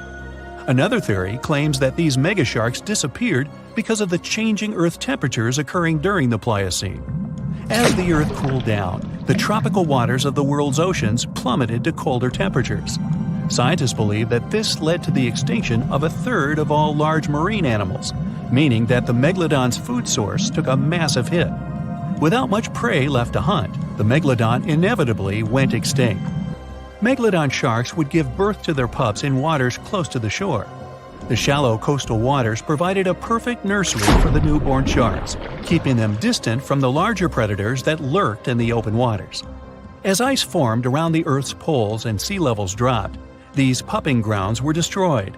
The megalodon pups would have had no choice but to swim in the deep ocean waters, making them more vulnerable to dangerous predators. A new theory suggests that the explosion of a star, called a supernova, could be responsible for the extinction of the megalodon. Around 2.6 million years ago, a supernova over 150 light-years away from Earth lit up the prehistoric sky and lingered there for months. A few hundred years after the supernova had faded, particles of cosmic energy from the star explosion plummeted to Earth. The energy particles carried dangerous amounts of radiation. Researchers believe that this radiation could cause the mass extinction of many marine animals, including the megalodon. Radiation from the particles extended hundreds of yards down into the ocean and was more dangerous for bigger creatures than for smaller ones. The bigger the creature is, the more radiation they would absorb. The 60-foot-long megalodon was large enough to absorb great amounts of radiation. Some people believe that the megalodon is still alive today, lurking at the depths of the ocean waters. But it's unlikely to be true. Megalodons are a warm water species, which means they would be unable to survive in the cold waters of the deep ocean. Most of the megalodon's potential prey live in shallower waters, meaning there would be very little for the megalodon to eat at a deep sea level. Simply put, if there were an animal as big as the megalodon still living today, we would have spotted it by now. There's a lake in the heart of Asia that holds 1/5 of all the world's liquid freshwater. It's more than all the 5 Great Lakes have together. Even if all the rivers on our planet suddenly changed their direction and set on a mission to drain this lake, it would take them a whole year to finish the job. I'm talking about the deepest lake in the world, Lake Baikal. If you decide to go all the way down to its deepest point, prepare for a journey of almost 5,400 feet. The descent takes several hours. But the rift floor of the lake is way deeper, between 5 to 7 miles beneath the surface. It means it could be even further down than the Challenger Deep, which is the deepest known place on Earth. The amount of water it has would be enough for everyone on Earth to have something to drink for up to 50 years. This mighty giant of a lake replenishes its water completely every 383 years. Baikal has a great delivery crew of over 300 rivers and streams, bringing their waters right in. And only one river flows out of Baikal, the Angara, which is headed straight for the Arctic Ocean. Baikal isn't only the deepest, but also the oldest existing freshwater lake in the world. It formed at least 25 million years ago. It all began when the Earth's crust decided to play Tetris and created the lake and the surrounding mountains. At some point, Baikal must have been just a humble riverbed, but then tremors and fractures shook the Earth, and the distance between the shores got bigger. Water levels rose thanks to the melting glaciers. Then, several lakes formed and later merged into one. Baikal is one of around 20 lakes in the world that are older than 1 million years. And since it wasn't disturbed by glacial periods, it's a perfect research ground for scientists. Its deep-drilled core sediments can tell a lot about the climate of our planet in different periods. Since Baikal is in a rift basin with 2,000 seismic tremors per year, the lake is deepening and still growing in size. Its shores drift apart at around the same rate as South America and Africa are moving away from each other, so it has all the potential to become an ocean. Another thing Baikal has in common with the oceans is that it has water rich in oxygen, even at its lowest depths. This is one of the reasons why the fauna of the lake is so incredibly rich. It's home to over 2,500 various animals and 1,000 plant varieties. Around half of them are unique and only exist in this area, like the endemic algae, the Baikal omul fish, and the Baikal oilfish. There are also some bears, elk, and lynx living on its shores. They must appreciate the fact that the temperatures around the lake are always higher than the rest of Siberia, thanks to its huge water mass. Most Baikal dwellers prefer to stick to the bottom of the lake, but there's one brave guy you'll meet if you decide to visit.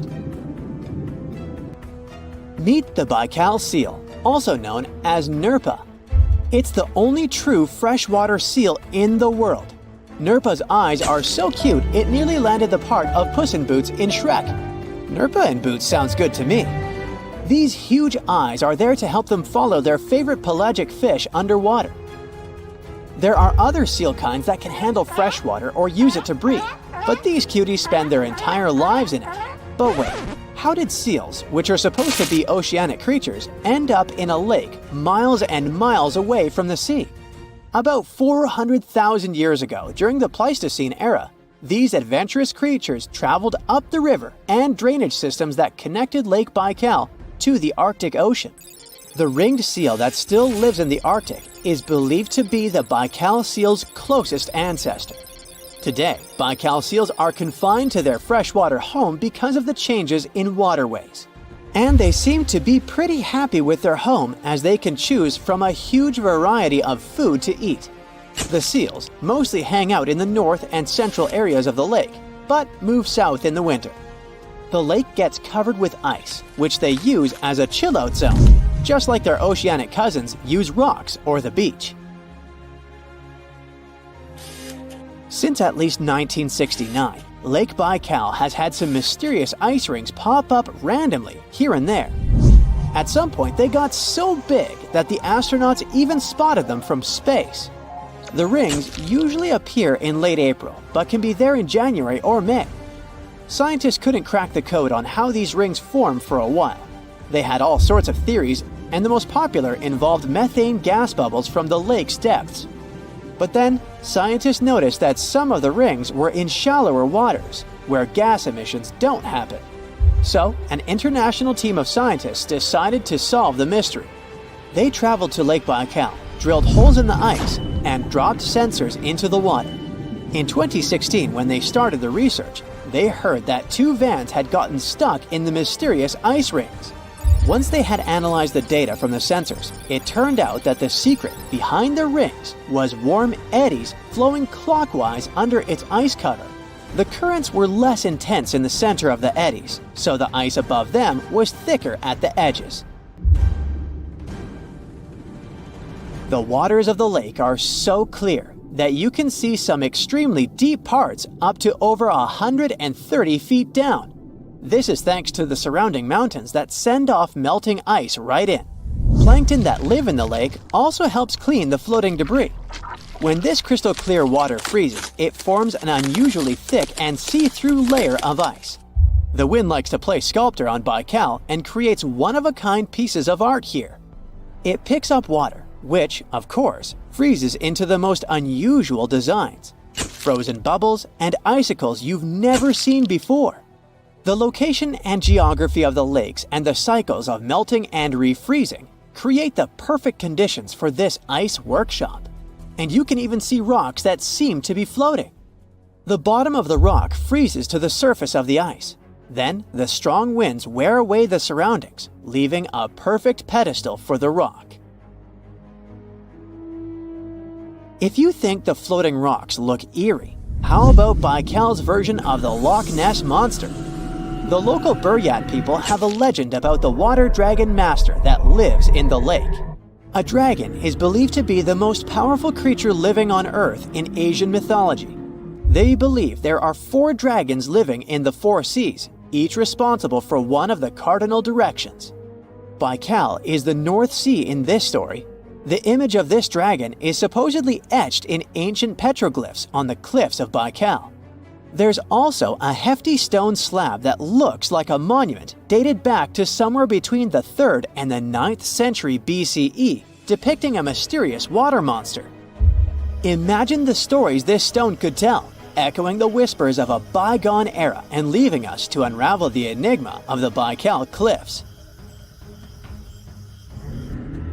The legend says that a local warrior was chasing the dragon.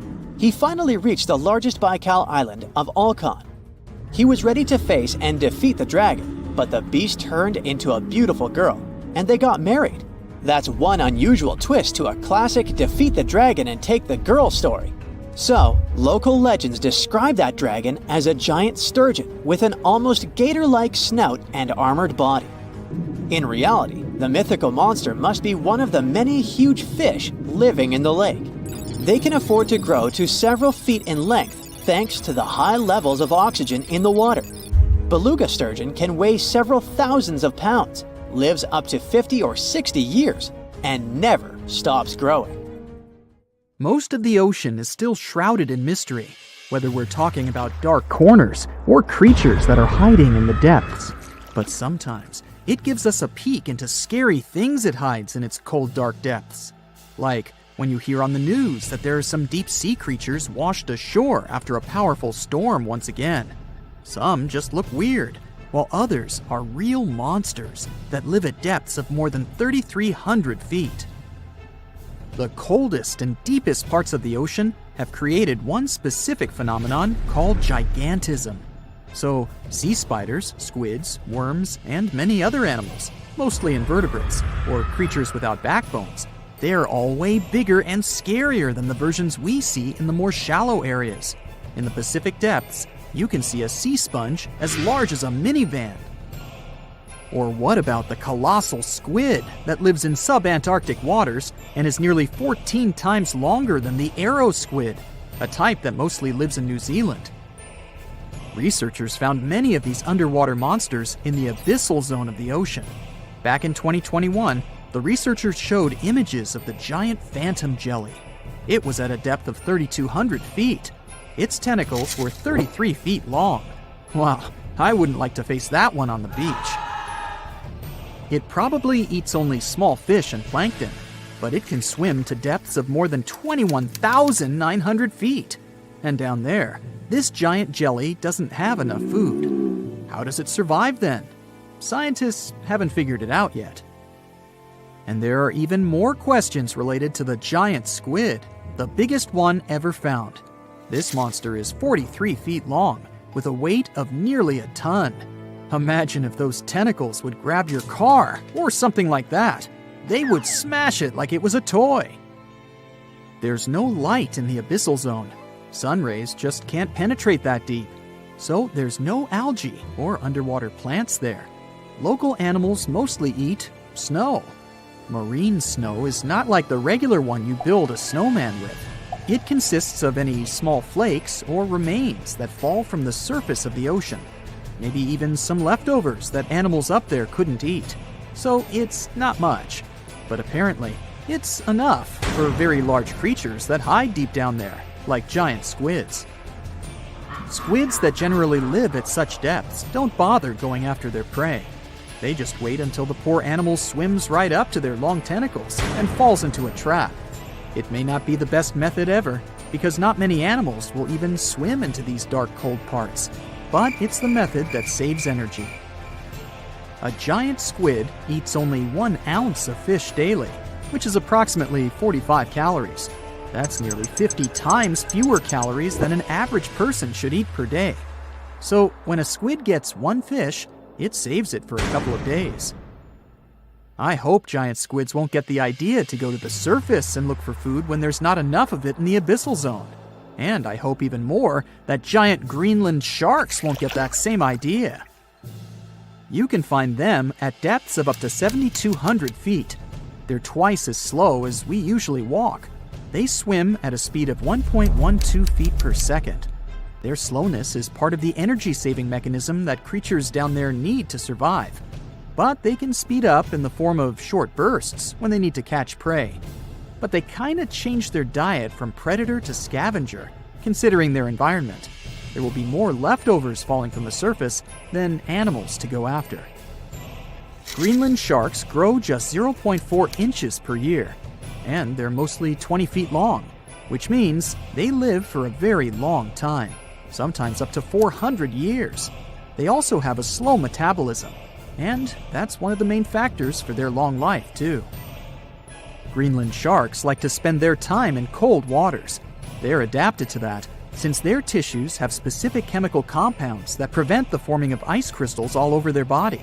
That means they have some sort of natural antifreeze.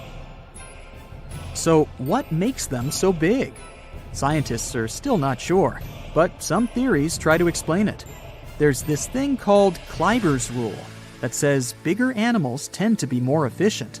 Just take a small fish and compare it to a whale with a mass hundreds of times bigger. The whale has a greater metabolism. It conserves energy more efficiently and loses less of it to the surroundings through heat.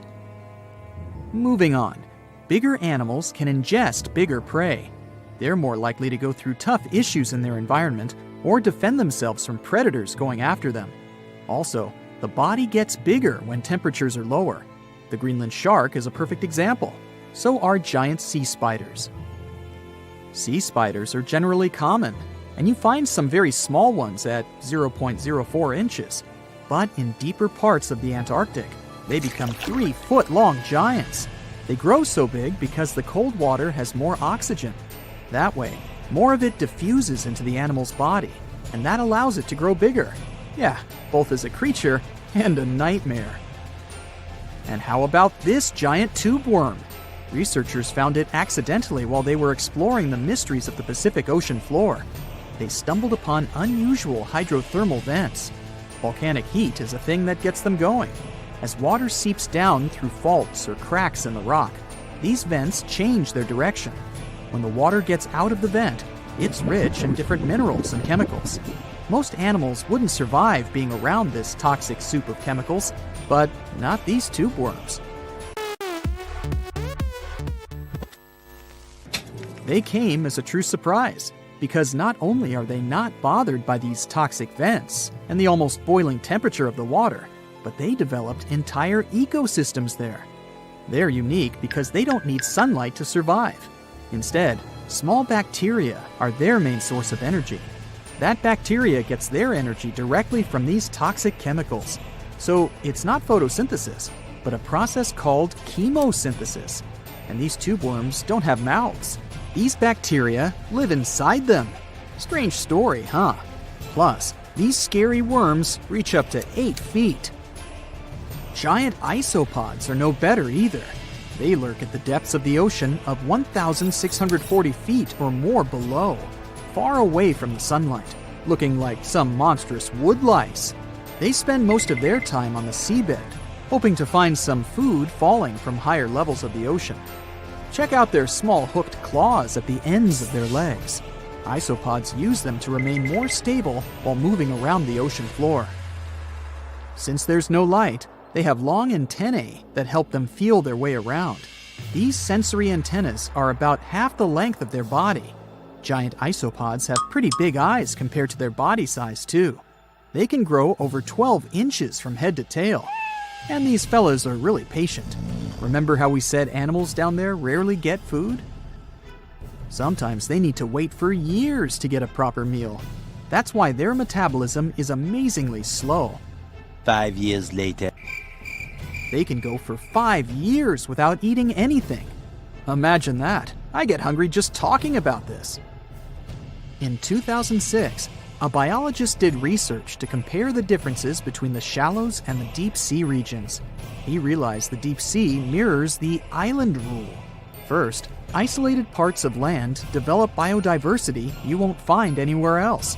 Second, small-bodied life there grows much bigger when it's isolated, compared to life on large land masses. Resources are limited, but also competition and predators.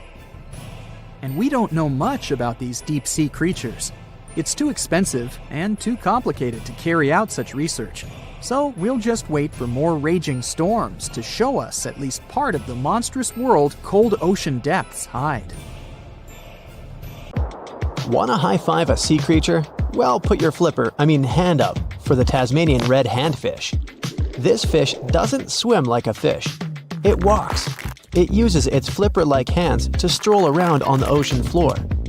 These bottom walkers are disturbed by swimmers and boats a lot. Some people even want to take them home as pets. I think it's better to just give them a wave and swim on by.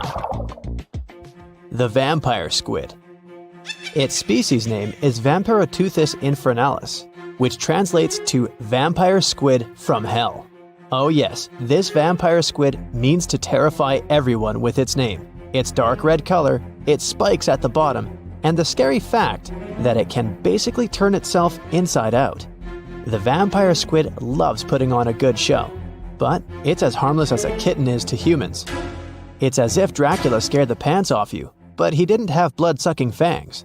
The vampire squid feeds on food particles from plants and animal matter floating near the ocean's surface. Since they're not predators, they need good defensive strategies, and their vampiric look is designed to ward off large creatures who want to eat them. Turning themselves inside out is a defensive mechanism since the spiky areas in the inner skin are more intimidating. They also shoot out a substance that does not have color, but is packed with bioluminescent particles to distract predators. The vaquita. Going out on a boat off the coast of Mexico sounds like the perfect vacation. The sun, the blue water, the most endangered sea creature. Wait, what? The vaquita isn't dangerous, but don't expect it to stick around to say hello or sign any autographs. It's incredibly shy. This little cow, that's what it means in Spanish, is one tiny sea mammal. With those black markings around its eyes, it looks more like a sea panda to me. Seeing one should make you feel very special. They're on the brink of extinction, mostly because they got caught by accident in fishing nets. It's estimated that there's only 10 left in the wild. The blue dragon. This little creature looks like something out of a kid's fantasy movie. It's called the blue glaucus, casually referred to as the blue dragon or blue angel. It can be found in many places, the Atlantic, Pacific, and Indian Oceans. It's kind of a mollusk and it only grows to be about an inch long. What you think is the back is actually the mollusk's bright underbelly. It regularly floats on its back so that its blue colors help it camouflage with the water's waves. The blue dragon isn't just pretty, it's also smart. It usually feasts on Portuguese man-o'-wars, also known as Physalia physalis. The blue dragon stores their stinging cells for later use, in essence, stealing their defensive mechanisms. When the blue dragon is threatened, it releases those stinging cells it stored. directing them at an enemy to sting them with more power than the Portuguese man-o-war would have been capable of. As they can store a huge amount of stinging cells, they can be a threat to humans. So, if you find one, don't pick it up. It's best to admire it from a distance. The barrel-eye fish. If you ever wanted to have Superman's X-ray vision, looking at the barrel-eye fish will make you feel like you gained that superpower at some point in your life without even realizing it. The barrel eye has a transparent head, so you can see how their eyes and brain look inside. This magnificent creature lives in the deep sea. This is the lowest level of the ocean, where strange creatures roam in near-freezing temperatures and constant darkness. They're exposed to water's pressure that's almost 1,000 times that of the surface. If the idea of the deep sea sends a shiver down your spine, stay tuned to learn about another of its creatures later on. The barrel-eye fish can be found in the Atlantic, Pacific, and Indian Oceans. You might be wondering, why oh why would a fish have a see-through head? And that would be a fair question. Since the species was discovered in 1939, it was believed that the fish's eyes were set to see straight ahead and couldn't move. So it was assumed that they had tunnel vision. Scientists Bruce Robinson and Kim Reisenbichler from the Monterey Bay Aquarium Research Institute recently discovered that the fish can move its eyes vertically to see through the top of its translucent head, thus noticing if there are predators or prey nearby. The transparent head also allows more light to enter so they can detect prey better. It's believed that the barrel-eye fish eats jellyfish and small fish species. If you dive in the ocean at night, you might be lucky enough to see how orange ball corallimorph blooms in the dark. But make sure to be quick because as soon as you turn on your flashlight to take a good look, it will retract its tubes back into itself. The Megalodon. The whale shark isn't the biggest shark known to humans. If the entire shark species were a kingdom, the prehistoric Megalodon would be the ruler of the sea. Megalodon roamed the ocean a long time ago. About 15.9 to 2.6 million years back between the early Miocene and late Pliocene eras. While they've long been extinct, people are still amazed to learn about these gigantic sea beasts. Megalodon could reach anywhere between 45 feet to 60 feet in length with jaws more than 6 feet wide. A fossil of a tooth that once belonged to a megalodon measured at 7 inches. Needless to say, I'm pretty stoked that these guys have long been extinct. But there's still some adventurers out there hoping to meet this monster one day. The Dumbo Octopus. This adorable creature, or creepy creature, or however you want to see it, is officially called Grimpoteuthis. More casually, it's referred to as the Dumbo octopus, named after the Disney character. Though Dumbo, the elephant, not the octopus, was teased for his big ears, it's highly unlikely that this adorable octopus gets teased by its water neighbors. They are the deepest living octopuses, living in the deep sea, and you know how scary that place is. They're only about 8 inches tall and spend their days hovering just above the seafloor eating snails, worms, and other food they find in the current or near ocean vents. There are nearly 17 species of Dumbo octopus, and they all have differences in height, color, and body parts. If you can't get enough strange animals, you'll be glad to learn that the deep sea has barely been explored by humans. So keep an eye out. There are bound to be more fascinating animals discovered in the deep in the future. The sea angel. These creatures might look and sound pretty cute, but their diet is far from sunshine and lollipops. Their favorite food are sea butterflies. They lay mucus traps for them and wait in ambush. The squat anemone shrimp. This shrimp is tiny, only 0.5 inches. It's also known as a dancer shrimp because of its peculiar behavior. When agitated, it raises its bottom above its head and does a little dance. Divers also say it readily jumps on their hands and cleans them. The coconut crab. This guy may look pretty creepy, especially when the sun goes down. Mature coconut crabs are around 3 feet in length. Their preferred foods are coconuts, but they can also hunt down lizards and even large birds. The slender snipe eel. Slender snipe eel is a slim and long creature that's still a mystery for marine scientists. It's 4 feet long and it has at least 750 bones in its spine, which is much more than any other animal in the world. The sea pen. Sea pen is 7 feet long and it has a lot of varieties, but most of them look indeed like a pen or a quill. The similarity is even more striking when the animal has a water-filled bulb that anchors it to the floor. The Persian carpet flatworm. This creature looks indeed like a carpet, despite being very small by comparison. It's only 4 inches long, able to become both male and female. It doesn't really mate with other flatworms. Rather, it fights them for the right to bear posterity. The flamingo-tongued sea snails.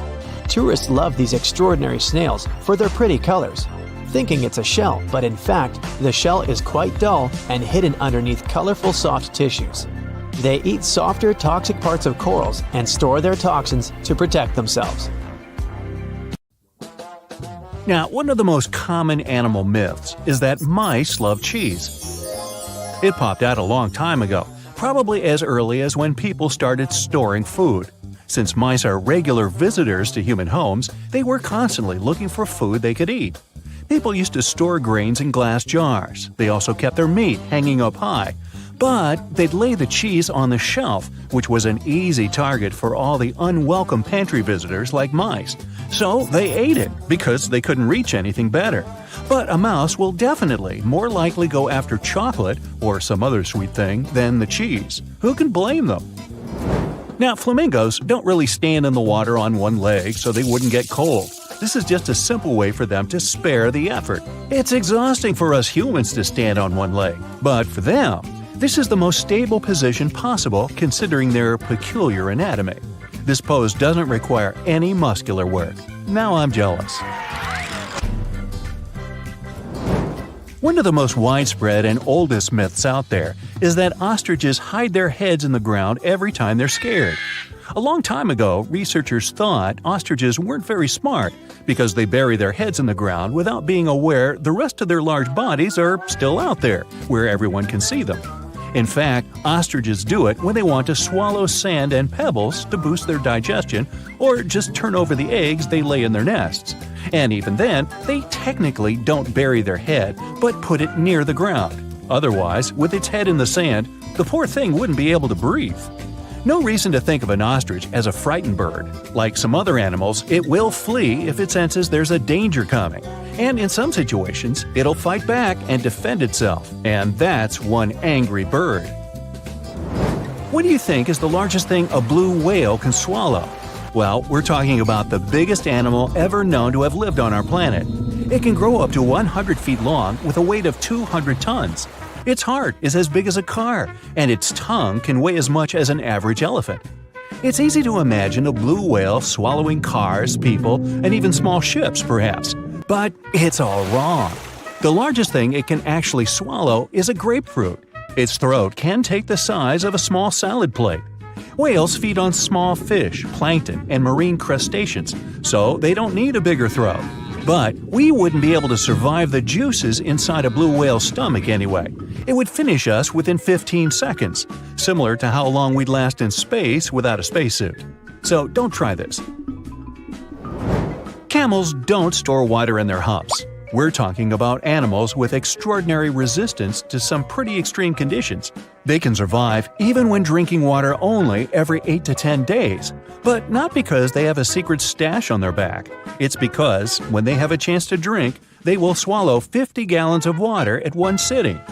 They mostly use it to replenish 30% of their total body weight, an amount they can lose by dehydration.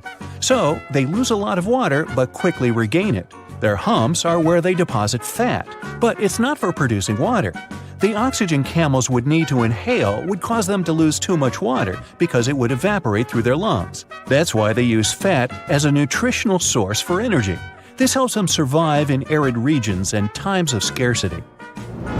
Now, it's a myth that anteaters vacuum ants using their noses. They don't go around looking for ants and hoovering them through their long snouts. Anteaters have very long tongues. Giant anteaters have tongues that go up to 2 feet long. It's the shape of a strand of spaghetti and covered in spiny hooks and sticky saliva that traps ants, up to 160 times in a minute, which means they eat up to 20,000 insects in a single day.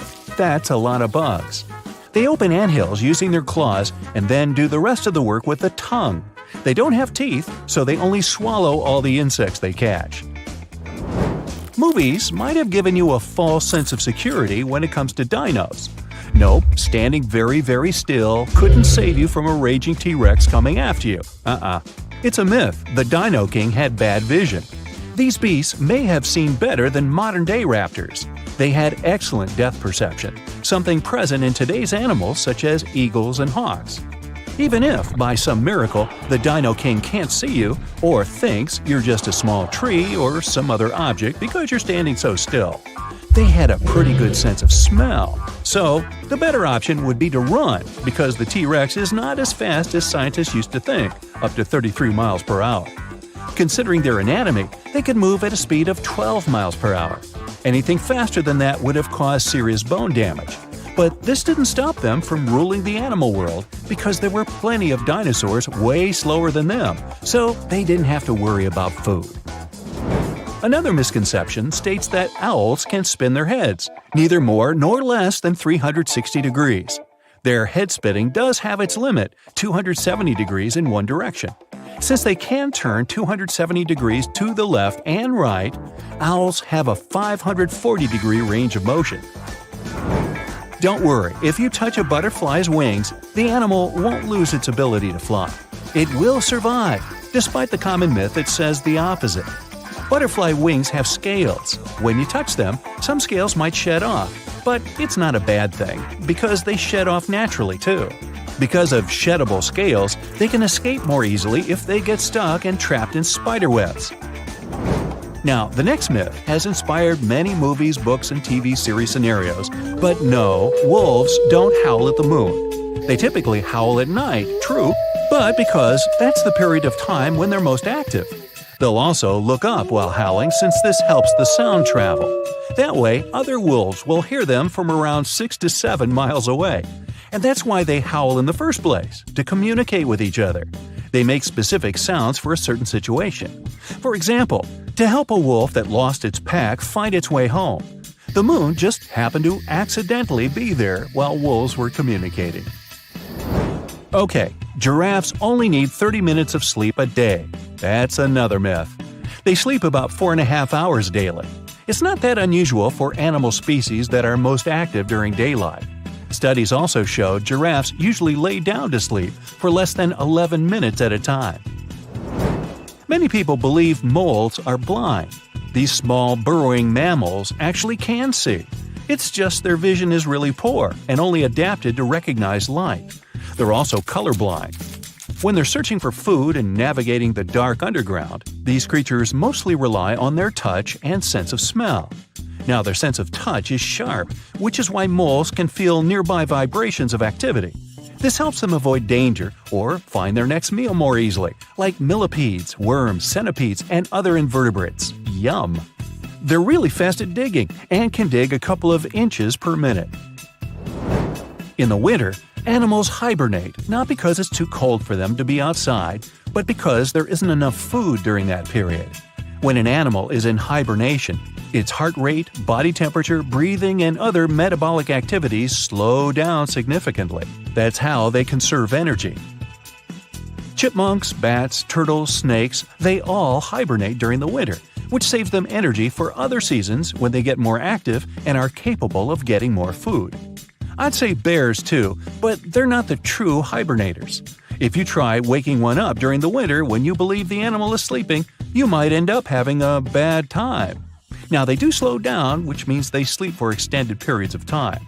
They're still not asleep for the entire winter season, and you can easily wake them during their sleep, so let's not. Now, don't believe myths. Earwigs won't lay eggs in your ears. Yup, despite their name, they're not that interested in your ears. Well, at least there's no evidence they'd want to go there.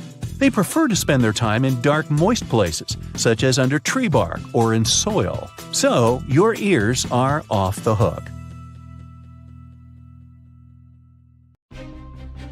450 million years ago, no, I wasn't around then, the sea level was higher, coral reefs started to form, the climate on our planet was stable and warm, not even dinosaurs were around yet.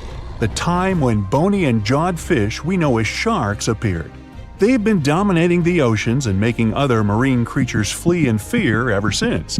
Many of them, like great white sharks, have evolved and adjusted to life in the open ocean as hunters with a pretty high position in the food chain. They're less diverse today than before. One of the reasons is the asteroid strike from the age of dinosaurs. After it reduced the number of shark species, only smaller and deep-water kinds that ate primarily fish survived. They started getting bigger over time. Near the surface, sharks such as makos or great white ones develop faster movements and are somewhat between gray and blue to blend in with their surroundings. The epaulet shark can even walk on the land. It can't take a walk on the beach because it can't breathe outside of the water, but it lives on coral flats in shallow tropical waters, so it can walk in kind of a crawling motion. But deep down below, there are mysterious, alien-looking, often huge shark species that didn't come to the surface, which is why they didn't need to adjust to the new environment and different conditions. They haven't changed a lot through time, so they're some living fossils. These creatures mostly don't have 5 gill slits, the most common number, but 6 or 7. It's because there's less oxygen the deeper you go in the ocean, so they need more gill slits. Sharks on the surface evolved to have fewer gill slits. 6-gill sharks are the most primitive sharks we have today. Their skeletons are like those of ancient extinct sharks, and they can survive only in very deep waters. Like cats, sharks have a layer of reflective cells placed inside their eyes, which helps them see better in the dark deep sea or cloudy waters. Sharks on the surface have big eyes because they evolved to hunt in the sunlight, so they tend to rely on their vision. Those that live in shallow waters have small eyes, so they can protect themselves from the sand. Like some other deep-sea creatures, 6-gill sharks also have bigger eyes to take in as much light as possible. They have more light-sensing rods, but don't distinguish colors that well. In the ocean's twilight zone, with the minimum of sunlight, there's a couple of bioluminescent shark species. They don't take in light within their eyes, but produce or re-emit it with their bodies. Their skin or organs have specialized cells that produce a soft blue-green light. Deep-sea creatures that produce their own light do that to attract their prey, deter animals from going after them, or, scientists think, communicate with each other. It can even help them to camouflage. They do it by hiding their silhouettes from animals going after them. They produce enough light to match their surroundings. The biggest luminous underwater creature is the kitefin shark, found swimming 980 feet below sea level, preying on groundfish or smaller sharks. It can grow almost 6 feet long and lives 3,200 feet below sea level. Deep-sea sharks are also bigger than those on the surface. The Greenland shark can grow up to 24 feet long, bigger than a great white. There's a thing called deep-sea gigantism. Creatures in nutrient-poor depths of the ocean grow bigger because, that way, they lose less energy as heat. The Greenland shark lives its life in slow motion. It has a slow metabolism and can go very long periods without food. With their slow pace, they evolved to live up to 500 years at depths of 7,200 feet. Sharks in shallow waters catch their prey relying on agility and speed, but for them, it's easier because there's plenty of food on the surface. Deep-sea sharks, with less food and slower life rhythm, had to develop a different style. They're more opportunistic, definitely not picky, and don't care if their future meal is alive or not.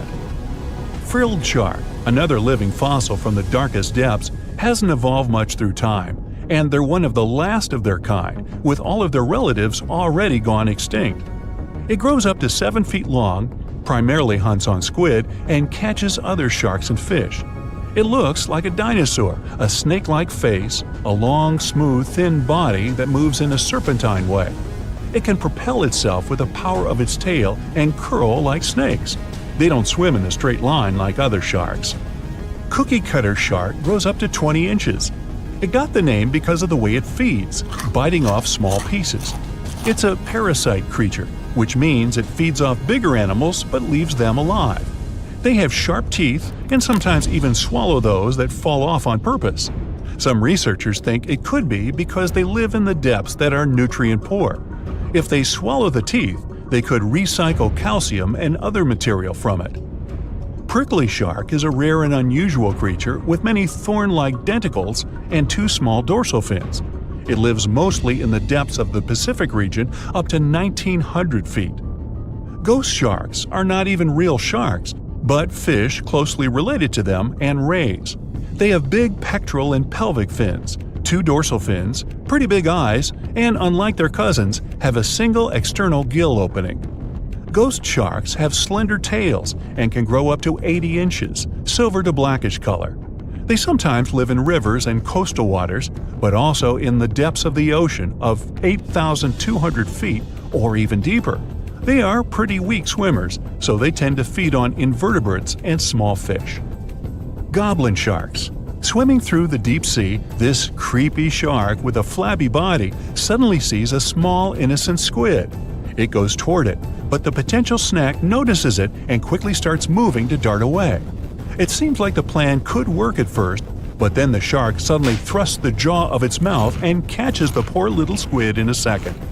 After the meal is finished, the animal simply fits the jaw back into the mouth and goes away as if nothing happened. This is possible because it has a jaw connected to 3-inch-long flaps of skin, which is why it can unfold from the snout. It can grow up to 12 feet long with a weight of 460 pounds. Scientists think goblin sharks are mostly active in the morning and evening. The shark has a long, prominent snout and specific sensing organs on it. It uses them to sense electrical fields in the dark oceanic depths. Seven-gill shark is a big cow shark, brown to silver-gray on top, white underneath, black and white spots, with a thick body, a small dorsal fin, and a wide, blunt snout. It can grow up to 10 feet long, mostly lives in the depth of 1,870 feet, but you can also find it in deep channels and bays. It can be aggressive toward humans if provoked, so don't. Like most deep-sea creatures, it's an opportunistic hunter that's not quite picky but likes to go after dolphins, seals, porpoises, and other marine animals. Megamouth sharks mostly live in the depths of 15,000 feet and spend most of their time in the dark, like me. Scientists discovered it in 1976 because it went near the surface at night to feed on zooplankton. That's the only time these sharks go there.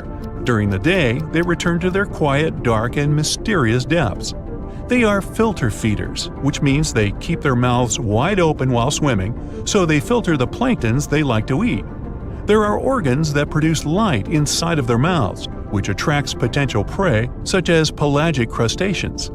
These sharks live in the deep parts of the ocean, but you can rarely find them below almost 2 miles. Scientists think some other, stronger bony fishes outcompeted them. Deep parts of oceans became oxygenated around 70 million years ago, and sharks have been around way longer. But bony fishes adjusted and adapted efficient ways to use oxygen, while sharks were slow with adaptations, so they lost. Also, oceanic depths are way colder, which is challenging for fish and the rest of cold-blooded animals because the speed of their metabolism widely depends upon the external temperature. How heavy is the largest living snake? How can a snake eat a whale? Get ready, I'm about to answer these questions. Before the last ice age, giant mammals like mammoths ruled the world. The modern animal kingdom we're familiar with was shaped around 55 million years ago. I mean, there were still 1,000-pound bear dogs living from Asia to America. But modern whales, for instance, began to appear later. I'm saying modern whales because, surprise, surprise, whales weren't always fully aquatic. The ancestors of the ocean's biggest animals once walked on dry land. They had 4 legs and lived on the coast. Now, I want to introduce you to a snake that used to eat these whales, the Paleophis, a genus of a marine snake. Scientists say it's hard to understand how big the Paleophis was due to its fragmentary fossil record. They assumed that it could have reached up to 40 feet long. Its fossils were found in different parts of the world, from England to Morocco and Virginia, USA. The Paleophis is extinct now, and sea snakes today are only about 1/4 of the size this majestic creature used to be, so no need to worry about this underwater monster. But there once was an even bigger snake, the Titan boa. It was around 50 feet long and most likely weighed over a ton. It used to live in what is now known as northeastern Colombia around 60 to 58 million years ago. Scientists say that it mostly fed on fish. Another giant animal that lived in the past was the black Gigantopithecus. These primates aren't related to gorillas. They lived in the area of modern China. Some people believe that they're still alive, but so far, no one has laid eyes on them. Some people even go further and say that the stories of Bigfoot or Yeti are based on these animals. This rodent became extinct about 2 million years ago. Its main habitat was South America, more specifically, Uruguay. What's astonishing about this species is that it was the largest rodent ever known. It was bigger than a bull. Scientists believe that it weighed up to 1,000 pounds. A distant relative of this rodent is still alive today. It's called the pacarana. It's a rare animal that lives in South America. It weighs up to 33 pounds and measures up to 31 inches, not including its cute and fluffy tail. The Arthropleura was an insect that lived in prehistoric times. Imagine a giant millipede measuring up to 8 feet in length. Here you go. It was one of the largest land animals of its era, about 315 million years ago. The Arthropleura's shell was covered with tough plates. These plates were there to protect the creature from damage. Most of the time, it burrowed into the ground to avoid becoming some other animal's dinner. Meet the Megalodon. Millions of years ago, this shark lived in the ocean and ate other marine creatures. It had wide teeth, and its jaws were so powerful that the animal could finish off its prey with the force of its bite. It was one of the largest sharks to ever exist. Yet, this predator also went extinct. Scientists don't really know the reason. This made me wonder why animals were so big in the past. Nowadays, smaller creatures flee or hide from predators. But apparently, it wasn't like this before. Many centuries ago, animals didn't just run or hide, they fought back. Research suggests that this behavior may have been the most important motivation for prey to grow bigger. A study compared the skulls of ancient animals to those of their modern peers. The skulls of predatory animals have become shorter and narrower, while the skulls of the animals they hunted have become longer and broader. This means that predators learned to become experts in hunting, while prey worked on developing their defense skills. You see, a larger body size was a great advantage because it made it harder for predators to take down the animals they hunted.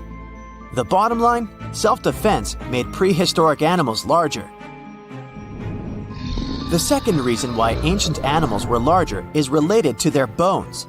They had hollow bones, which are lighter than solid bones. This type of bone allowed large animals to move quickly. Let's take sauropods. They were a dinosaur subgroup. Sauropods had giraffe-like long necks and snake-like long tails. Compared to their body size, their head was really tiny. But since their bones were quite light, they could move around without having to carry additional weight. The eating habits of these animals were also related to their body size. When experts examined the fossils of one extinct mammal species, they found out that these animals had a diet that was high in nutrients and low in fiber. And this mammal was the largest land animal of its period. In other words, following this diet, mammals could grow to be very large. There was plenty of food out there, so they didn't have to worry about finding it. Fun fact, these animals also took chewing out of the picture. They could swallow their food in large pieces instead of taking small bites. Environmental conditions also played an important role in the evolution of larger animals in prehistoric times. Those animals tended to live in warm, moist climates that provided them with a lot of food. They didn't have to compete for food sources. Researchers believe that because of these conditions, natural selection worked in a certain way.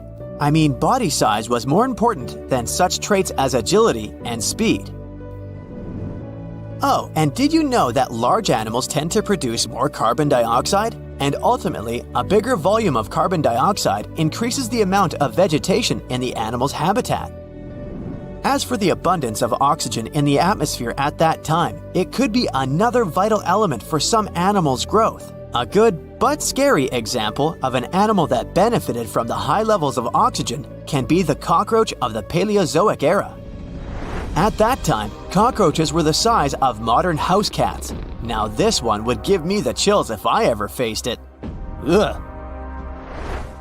What about today? Well, there are over 3,000 species of snakes on Earth. The smallest snake in the world is the Barbados thread snake. It's only around 4 inches long when fully grown, and the largest one? It's the reticulated python. This snake reaches around 20 feet in length. The longest python was discovered in 1912. It measured 32 feet long. As for the largest and heaviest reticulated python, it was named Medusa. Medusa was approximately 25 feet long and weighed 350 pounds. These reptiles lived in Southeast Asia in rainforests, woodlands, and grasslands. Don't be confused though, the reticulated python isn't the heaviest snake in the world. This title belongs to the green anaconda. It weighs approximately 500 pounds. Green anacondas are found in South America and Trinidad in damp, humid areas. I have a bonus for you. Here is a flying snake. You can find these snakes in Southeast Asia. They don't fly like birds, of course, but they do use the power of flight. They can go as high as 300 feet. They leap from tree branches into the air. Once they take off, it's all about aerodynamics. Their main technique is flaring their ribs and pulling in their abdomens. While airborne, they undulate from one side to another and slightly up and down. This motion helps snakes to turn and glide. Why bother with all this if they can just crawl in an old-school way? Scientists aren't sure, but they believe it might be related to escaping from predators. This way, they move from one tree to another without having to get down to the ground. Every now and then, people discover fossils of animals that lived millions of years ago. These ancient discoveries continue to capture our imagination.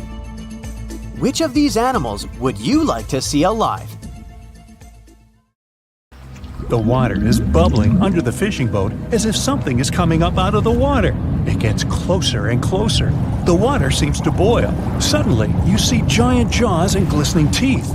Seconds later, a huge shark jumps out of the water and crushes the boat in one bite. It was the Megalodon, the largest fish that ever existed on Earth. Now, we pictured the Megalodon as this, an enlarged version of the white shark for a long time. But scientists continue to argue about its appearance. So far, they agree that the image of this giant shark was wrong. Here's the data that scientists are sure of. Size, about 50 feet long. That's as big as a school bus and comparable to the length of a subway car. 8.5 times the height of an average person. Let's compare it to the modern white shark. The Megalodon is 3 times bigger, but that's just a rough estimate. We don't have a fully preserved skeleton of the Megalodon. That's because it didn't have any bones, but cartilage. Not much of that left in the 3.6 million years since the Megalodons went extinct. All that survived were teeth and a few vertebrae. By comparison, dinosaurs went extinct about 66 million years ago. But their solid bones are perfectly preserved, and we have many different examples of their skeletons. Scientists have calculated the size of a Megalodon based on its teeth and jaw. Now, this is one tooth. It's about 7 inches long, bigger than the palm of your hand, and 3 times the size of a modern white shark's teeth. The Megalodon jaw was 6 feet wide and chalked up 5 rows of teeth, a total of 276 razor-sharp chompers. The other preserved remains are the vertebral column. It consists of 150 vertebrae, each 6 inches wide. They contain much calcium because, well, Megalodon love fresh cold milk. Nah, it's because the vertebrae had to withstand the enormous mass of a giant shark. Based on those fossils, scientists created a model and calculated only the approximate size of the Megalodon. But it could hardly have been any bigger. It's all about breathing. The bigger the fish, the more oxygen it needs, which means a larger gill area. That's the organ that filters the water and collects oxygen. If the Megalodon were any larger, it would have trouble breathing. So, scientists believe that 50 feet is the maximum size of an individual. On average, they were a few feet smaller. Whew. Now, let's talk weight. On average, one megalodon weighed about 30 to 35 tons. By comparison, a white shark weighs 1 ton, which is 30 times less. Hey, trust me. A school bus is 4 times lighter at 7.5 tons. The weight of a megalodon can be compared to an empty Boeing 737. But the modern blue whale beats the megalodon in size and weight. 98 feet long versus 50, almost twice as long. Blue whale's weight is about 180 tons. That's like 6 megalodons or 6 passenger planes, or like 33 adult elephants. Hey, don't you love the comparisons? Now, about the appearance of the megalodon. Scientists believe it didn't look like a white shark. The megalodon belongs to a different fish family and most likely looked like a giant sand tiger shark. Flattened snout, small eyes. Its dorsal fin is moved backwards. The sand shark has 2 dorsal fins about the same size.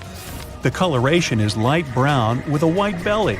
It may have had brown-red spots like a sand shark all over its body. We used to think of the megalodon as something scary from the first finds of its fossils. That was back in the Renaissance era. People found some teeth in the rocks. At first, these teeth were thought to be the tongues of dragons or snakes. And here's the first drawing of what the owner of these teeth supposedly looked like.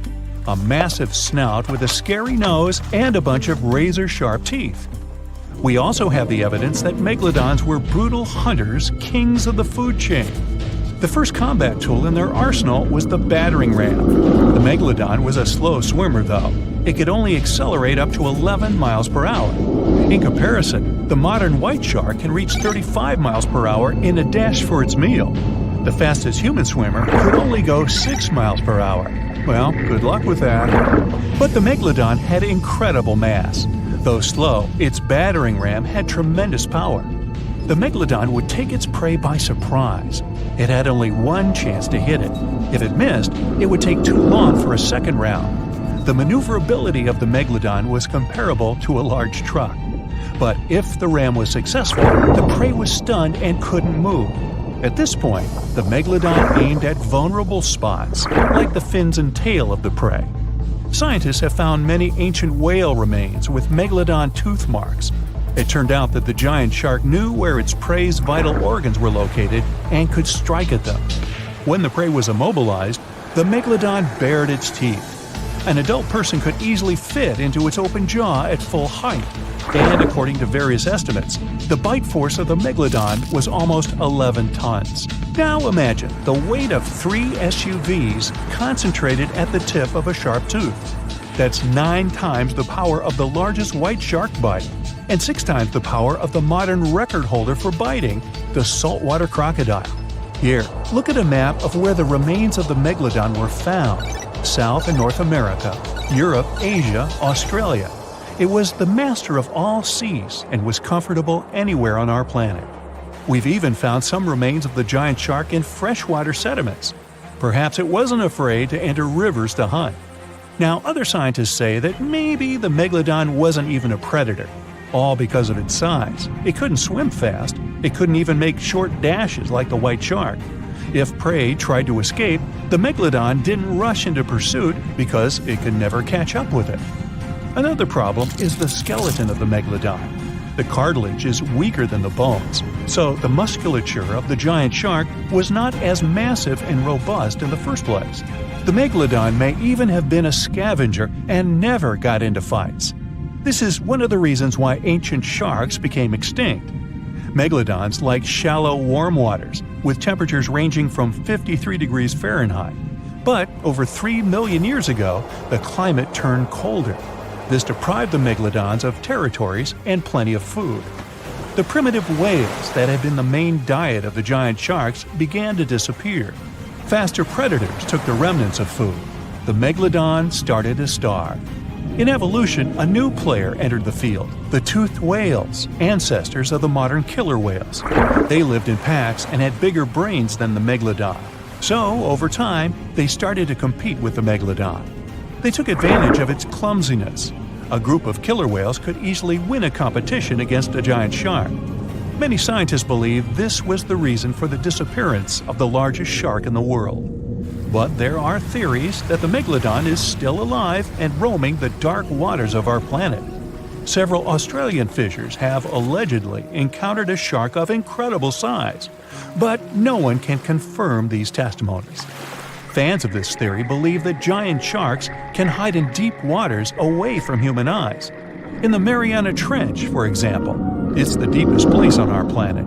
It's deeper than if you stuck Mount Everest in the water, and we've even found the teeth of a megalodon there.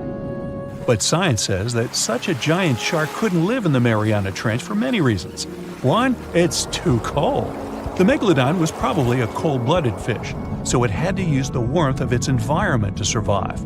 But the water in the Mariana Trench is cold, about 40 degrees Fahrenheit. That's because the deeper down, the less sunlight gets in there. The second reason is pressure. Every 30 feet deep increases the pressure by 1 atmosphere. That is, at the depth of 100 feet, the water presses you 3 times harder than you would feel it at the surface. The weak muscles and cartilage of the megalodon wouldn't allow it to dive too deep into the Mariana Trench. And most importantly, food. The farther from the ocean's surface, the fewer living organisms.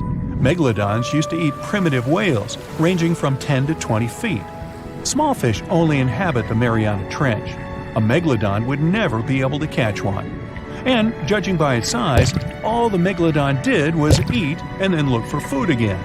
Compare its weight to that of a human. The average human should get about 2,000 calories a day with an average weight of about 180 pounds. The megalodon weighed 470 times that and needed many more calories. So, even all the fish inhabiting the Mariana Trench could hardly feed a megalodon for even a few days. So, all these theories, of course, are not true. But still, it's just smart to be careful out there. Know what I mean?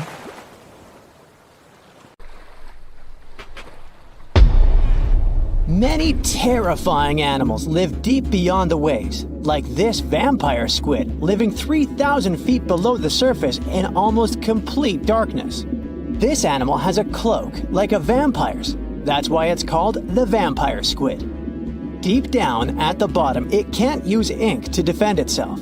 So this animal has developed an unusual tactic. It glows slightly to scare away predators. If this tactic fails, the vampire squid can turn its body inside out, revealing tiny spikes.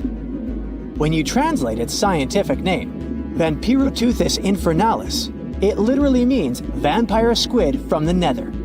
Despite its terrifying looks, it's a harmless ocean animal. This previous creature was not from space, but this object definitely is. Before Elon Musk found a way to reuse rockets, NASA would simply drop old ones after launching astronauts into space, most of the time in the ocean or deserts. In 2012, Jeff Bezos launched a mission to find the Apollo 11 rocket. They found it by using sonar, but it was in terrible condition. It was sitting on the bottom of the ocean, not far from the predicted site. They were able to rescue the engine and reconstruct 2 of them. The most famous lost city is Atlantis, but sadly, we still haven't discovered it.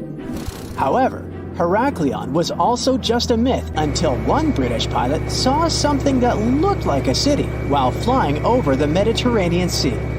He reported it, and 60 years later, a group of divers went there. They were shocked when they found an entire city underwater. It was loaded with artifacts that could tell us a lot about the history of the place. Now it's one of the best underwater archaeological sites in the world. It's believed that the rising sea caused the whole city to go underwater. The Titanic sank in 1912. The wreck was claimed to be officially discovered 74 years later. In reality, though, a fisherman found the Titanic 8 years earlier while fishing in the Atlantic Ocean. He was pulling out his net when he spotted a head stuck in it. Luckily, it was just a doll's head. Years later, after the fisher had passed away, his son sold the doll to a doll collector. She did a lot of digging and research on every person who had a porcelain toy on the Titanic. She found the owner of the doll. Ava Hart was on the Titanic, and had a doll with her. Ava survived the catastrophe by a miracle, but her toy didn't. Hart even wrote about the doll in her journal, and every detail matched the toy found by the fisherman. The tripod fish lives deep in the abyssal zone, around 20,000 feet below the surface. It's adapted to such immense depths and uses its tripod fins to stay still on the bottom. This creature doesn't have big eyes, but even if it did, these eyes would be useless in the darkness. Instead, the tripod fish uses its fins like antennas to detect any movement in the water. This creature doesn't have much luck when it comes to its love life, so it had to develop unique tactics to reproduce. One fish can be both male and female. The next bizarre creature is the lizardfish. It has tons of razor-sharp teeth, a huge mouth, and really big eyes, which it uses for hunting. All this makes the animal look freaky. The lizardfish lives at depths of around 11,000 feet in the midnight zone, where there is zero light. This freak of nature basically eats everything it can fit inside its mouth, from small fish to other lizardfish. On the other hand, when they see other reptile fish, they probably fall in love instead, because finding mates at those depths is not an easy task. Like the tripod fish, the lizardfish can be both male and female at the same time. When you think of a river, you usually picture it on land. Still, nature is quite unpredictable, and it created a river flowing under the ocean in California. It's running at a depth of around 2 miles. This river has everything that an ordinary river has: sunken logs, trees, and rocks. And despite its uniqueness, it's not the only one in the world. There are also others in the Amazon and Greenland. A terrifying creature was discovered near Angola's coast by a remote operating vehicle. It looks like it doesn't have a head or a body. It was sitting at a depth of around 4,350 feet below the surface. After doing research, scientists concluded it wasn't anything from a sci-fi movie. It was just a cluster of siphonophores stuck together. In 2015, some random guy was diving in Caesarea, and something shiny caught his eye. He reached out, grabbed it, and realized it was a gold coin. After that, he examined the bottom and found out that there were many more.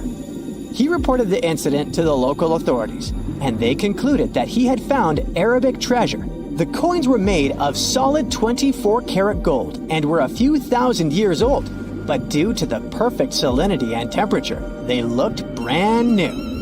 The coins belonged to a ship carrying cargo. It was caught up in a storm and unfortunately sank. One of the weirdest things ever discovered was found in the Baltic Sea. It's an anomaly that looks as if it was created by a different civilization.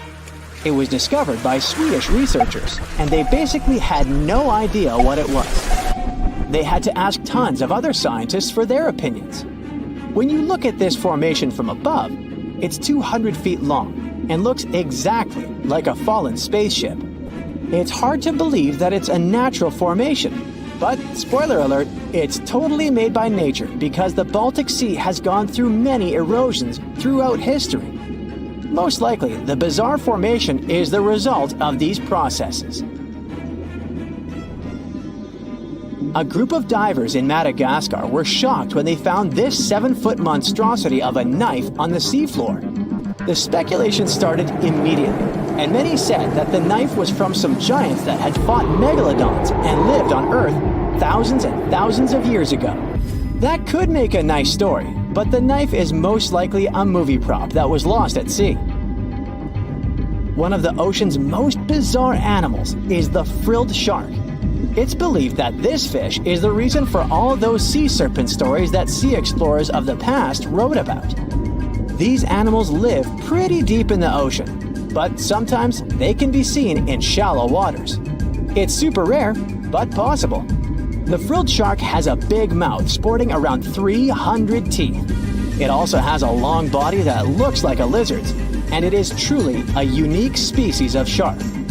Its prey can be half of its size because this shark's stomach is like that of a snake, and it can swallow huge fish or crustaceans. Spotting a few worms in your garden is no big deal, but after seeing a 26-foot long one in the ocean, you will make your wetsuit a little wetter. This worm is super rare, and it's completely harmless to humans. It's actually not a giant worm. It's a cluster of zooids that are stuck together in a worm-shaped formation. They usually only eat plankton, bacteria, and other tiny things that can be found in the ocean. Probably the scariest thing in the ocean that is 100% real is the magna pinna, which can be found at crazy depths of 20,000 feet below the surface. This monster looks like an underwater Slender Man, but it's just a squid with really long tentacles that can reach a terrifying size of 8 feet. This guy has only been seen a few times, and basically, we don't know much about this creature so far. Have you ever heard of an island that is regularly attacked by sharks? For many years, people living there haven't been able to find a way to stop this. Neither can they understand why sharks come there so often. So, what's going on? Why do these predators keep bothering this specific island while completely ignoring the others in the area? Let's go to this mysterious place and try to find out. July 22nd, 2015. The ocean waters near Reunion Island were clear and transparent. The western part of the island, St. Lou, had always been a great spot for surfing. But on this pleasant sunny day, one of the locals almost lost his life. A 6-foot bull shark appeared out of nowhere. Once right next to the shore, it suddenly charged at surfer Rodolphe Arriaghi. His friend, doctor and professor of geography at the University of La Réunion, Erwan Lagabriel, was nearby, talking with 2 other surfers at that moment. Suddenly, they heard some noise. Realizing that it was his friend, Lagabriel rushed to help. The shark was 65 feet away from him. He said that all of this felt like some kind of a horror movie. He rushed to Arriaghi, even though he didn't understand what exactly had happened. At first, Arriaghi's body was surrounded by white foam. It then began to turn pink, and then red. Lagabriel said later that it had been one of the scariest things he had seen in his life. Fortunately, when he swam closer, the shark had already been gone. Lagabriel knew that in most cases, a second attack doesn't happen, so he hurried to help his friend. It took them some time to get back to the shore. When Lagabriel pulled his friend onto the beach, he immediately made a tourniquet from a surfboard leash. After that, Monsieur Arriaghi was rushed to the hospital. Fortunately, this story has a good ending. Although the 45-year-old man lost his arm, he still survived. But he was one of the few lucky ones, because this horrifying story is just one of dozens that happened on Reunion Island in recent decades. Reunion Island is one of the regions of France. It's located right near Madagascar, together with its neighbor, Mauritius. They're both located at the same latitude as Australia. These 2 islands are very similar. They have almost the same climate and natural conditions, similar languages and cultures. But there's one huge difference between the 2 of them. In Mauritius, people can relax and have fun in the warm waters of the Indian Ocean, swimming with scuba gear and watching dolphins. Meanwhile, on La Réunion, locals are afraid even to put their fingers in the water. But why is that? Unfortunately, Reunion now has a strong reputation as a shark island. By 2018, 56 attacks had occurred there. From 2011 to 2016, the number of these cases accounted for 16% of the worldwide shark attacks. Now there are warning signs everywhere on Reunion. Local citizens and fishers have begun to discuss the options of large-scale shark trapping. The authorities forbid people to swim almost everywhere, except for a few more or less safe places, like, for example, a coral lagoon. And still, any fisher or scientist knows that sharks can easily get inside these coral rings. In other words, locals and tourists can't feel completely safe anywhere on the island. Meanwhile, in Mauritius, the last shark attack happened in the 1980s. People come here to relax, and everything is perfectly fine. So the question is, why in the world is La Réunion so unlucky? Dr. Lagabriel, the hero I mentioned before, set himself the goal of explaining this strange phenomenon. His study showed that over the past 30 years, the probability of a shark attack on Réunion had increased by 23 times. And in 9 out of 10 cases, it turns out to be a bull shark. If you haven't heard about it, this creature looks exactly like what you would imagine when you hear the word shark. It's one of the most popular species and the one that you often see in different movies and cartoons. These sharks live in tropical and subtropical waters in all oceans. Most often, they're found, yeah, you've probably already guessed, in the southern waters between Australia and South Africa. This place is even nicknamed a shark highway because these predators really like to chill around there. This is also one of the most aggressive shark species, and it's very dangerous for humans. Unfortunately, it's also very tolerant to different water salinity, which means they can basically swim even in fresh water and be totally cool with it. But why do all these Réunion Island attacks happen so often? Well, there are many theories and many different factors that might play their role in all this. Marc Soria, a researcher at the IRD, the French National Institute for Research and Development, decided to conduct a study together with his team. They spent 3 years trying to collect data on 45 tiger sharks and 38 bull sharks living in local waters. The National Research Institute of France supported this study. It was also funded by 3 research foundations, regional, national, and European. That's when you know that the problem is serious. And now, here are the main theories developed by Soria's team and Lagabriel. The first one is excessive fishing. Experts suggest that long-term fishing and catching small reef sharks, which competed with dangerous sharks for food and territory, eventually led to these dramatic consequences. Unfortunately, when predatory bull sharks ran out of food, they just had to go looking for it near the coast.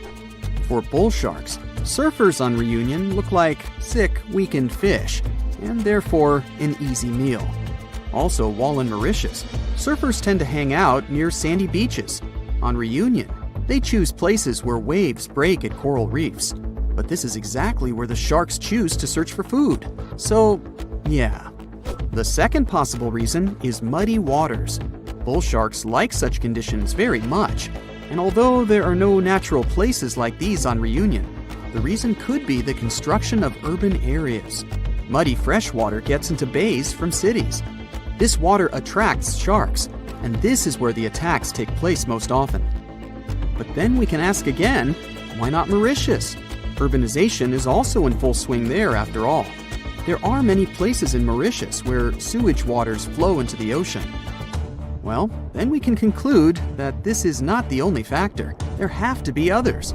For example, there is an active volcano, Piton de la Fournaise, on Réunion Island. Thanks to this beautiful volcano, there are rich flora and fauna on the island. And this could be great if it didn't attract too much attention from predators. Because of the volcano, the shores of Réunion are less steep, which makes it easier to swim closer to the coast. And sedimentary rocks that get washed away from the slopes of the volcano can attract bull sharks. As we already know, these guys love muddy waters. There are some other theories. For example, Lagabriel suggests that attacks may be connected to an increase in the shark population. Or maybe that's because these creatures become more aggressive during mating periods. Some people assume that all of this could be Mauritius's fault because they banned catching and selling sharks for meat. But Soria and other experts strongly disagree with this. Not many people on both islands bought this meat to make any significant difference. Anyway, this whole situation caused a lot of tension on Réunion. A big part of the population now supports the idea of catching sharks on a large scale. They also built some underwater fences near the island, and the maintenance of these fences costs $1 million a year. It may seem pretty extreme, but drastic times require drastic measures. But despite all these terrible stories, in general, sharks aren't nearly as dangerous as we think. They almost never attack divers, unless a person provokes them. Experienced divers often compare sharks with stray dogs. These animals shouldn't be feared, but should be respected. Anyway, let's hope that La Reunion will be able to solve this problem, and people will be able to swim in its warm, beautiful waters again. There are plenty of fish in the sea. Some of them look totally like Nemo or Dory. Then there's the butterfly fish and fancy guppy, which is indeed really fancy. And then there's... what on earth is that? I would definitely not pay for a diving experience to see this guy. The anglerfish has the unofficial title of the ugliest animal in the world, but I wouldn't dare to break that news to it. There are more than 200 species of anglerfish currently swimming somewhere in the gloomy depths of the Atlantic and Antarctic Oceans, up to a mile below the surface. Some of them prefer different living conditions, the shallow tropical environments. Different kinds of anglerfish vary in shape and size, from the famous black sea devil to frogfish, monkfish, football fish, goosefish, batfish, and sea toad. The larger ones can be half as long as a full-sized bed, but most are less than a foot long. Since the choice of meals where these guys live isn't that huge, they had to come up with a unique hunting strategy. They don't waste their priceless life energy on following prospective prey. Instead, they use a piece of dorsal spine that sticks above their mouths like a fishing pole, hence the name of the fish. There's a sac of bioluminescent bacteria that glows brightly in the dark at the end of that rod. The light lures prey, and all the anglerfish has to do is wait, and then enjoy its lunch delivered right to its mouth. Their bodies are pliable and huge, so they can easily swallow prey twice their size. Deep-sea anglerfish eat whatever they can find. Species that live in more shallow water aren't picky either, and can eat anything from shrimp to snails and small fish. Only female anglerfish have the cool fishing rod feature though. So what about their males? Finding a soulmate deep under the sea isn't that easy. I mean, literally, there's no light down there. Plus, there are frigid temperatures and low oxygen levels. Anglerfish can't afford to go on many dates in those conditions, so they mate for life. And before you go aw about it, I have to tell you, they do it in quite a special way. Male anglerfish are much smaller than their ladies. The contrast is so striking that when researchers first got interested in their love life, they thought those males were actually the offspring, or larvae, hanging out next to their moms. Certain anglerfish male species have receptors that alert them that there's a female nearby. After they mate, the male bites into his woman and stays attached to her head, belly, near her tail, and other areas he can access. While they morph together forever, the female fish gets the male's cells, DNA, and reproductive organs, but loses her immune response cells. The male gets free permanent housing and nutrition. Given the current real estate prices, it sounds like a dream. But that accommodation is shared by up to 8 males, and they can't move out if they ever feel like it. You're unlikely to meet this deep-sea fish in real life, but if you meet an anglerfish in your favorite video game, remember that you can easily outswim it and make it kinder to you with tranquilizing arrows. Once you befriend it, the anglerfish can be your scout and help you discover new areas with its bioluminescent pods. Back in the real world, down in the twilight zone of the ocean, about 650 to 3,300 feet down, the anglerfish isn't the only creature you're lucky you'll probably never meet. Many of the locals look like they come straight out of science fiction or horror movies, but that's because they had to adapt to this dark, deep world. I did my best to get you prepared for the creatures you're going to meet, starting with the common fangtooth. They spend most of their lives deep down, but at night, they move toward the surface to snack. These guys are more active than most other deep-sea dwellers. They don't wait for food to come their way, but actually follow it, and then get it with their long, hungry teeth.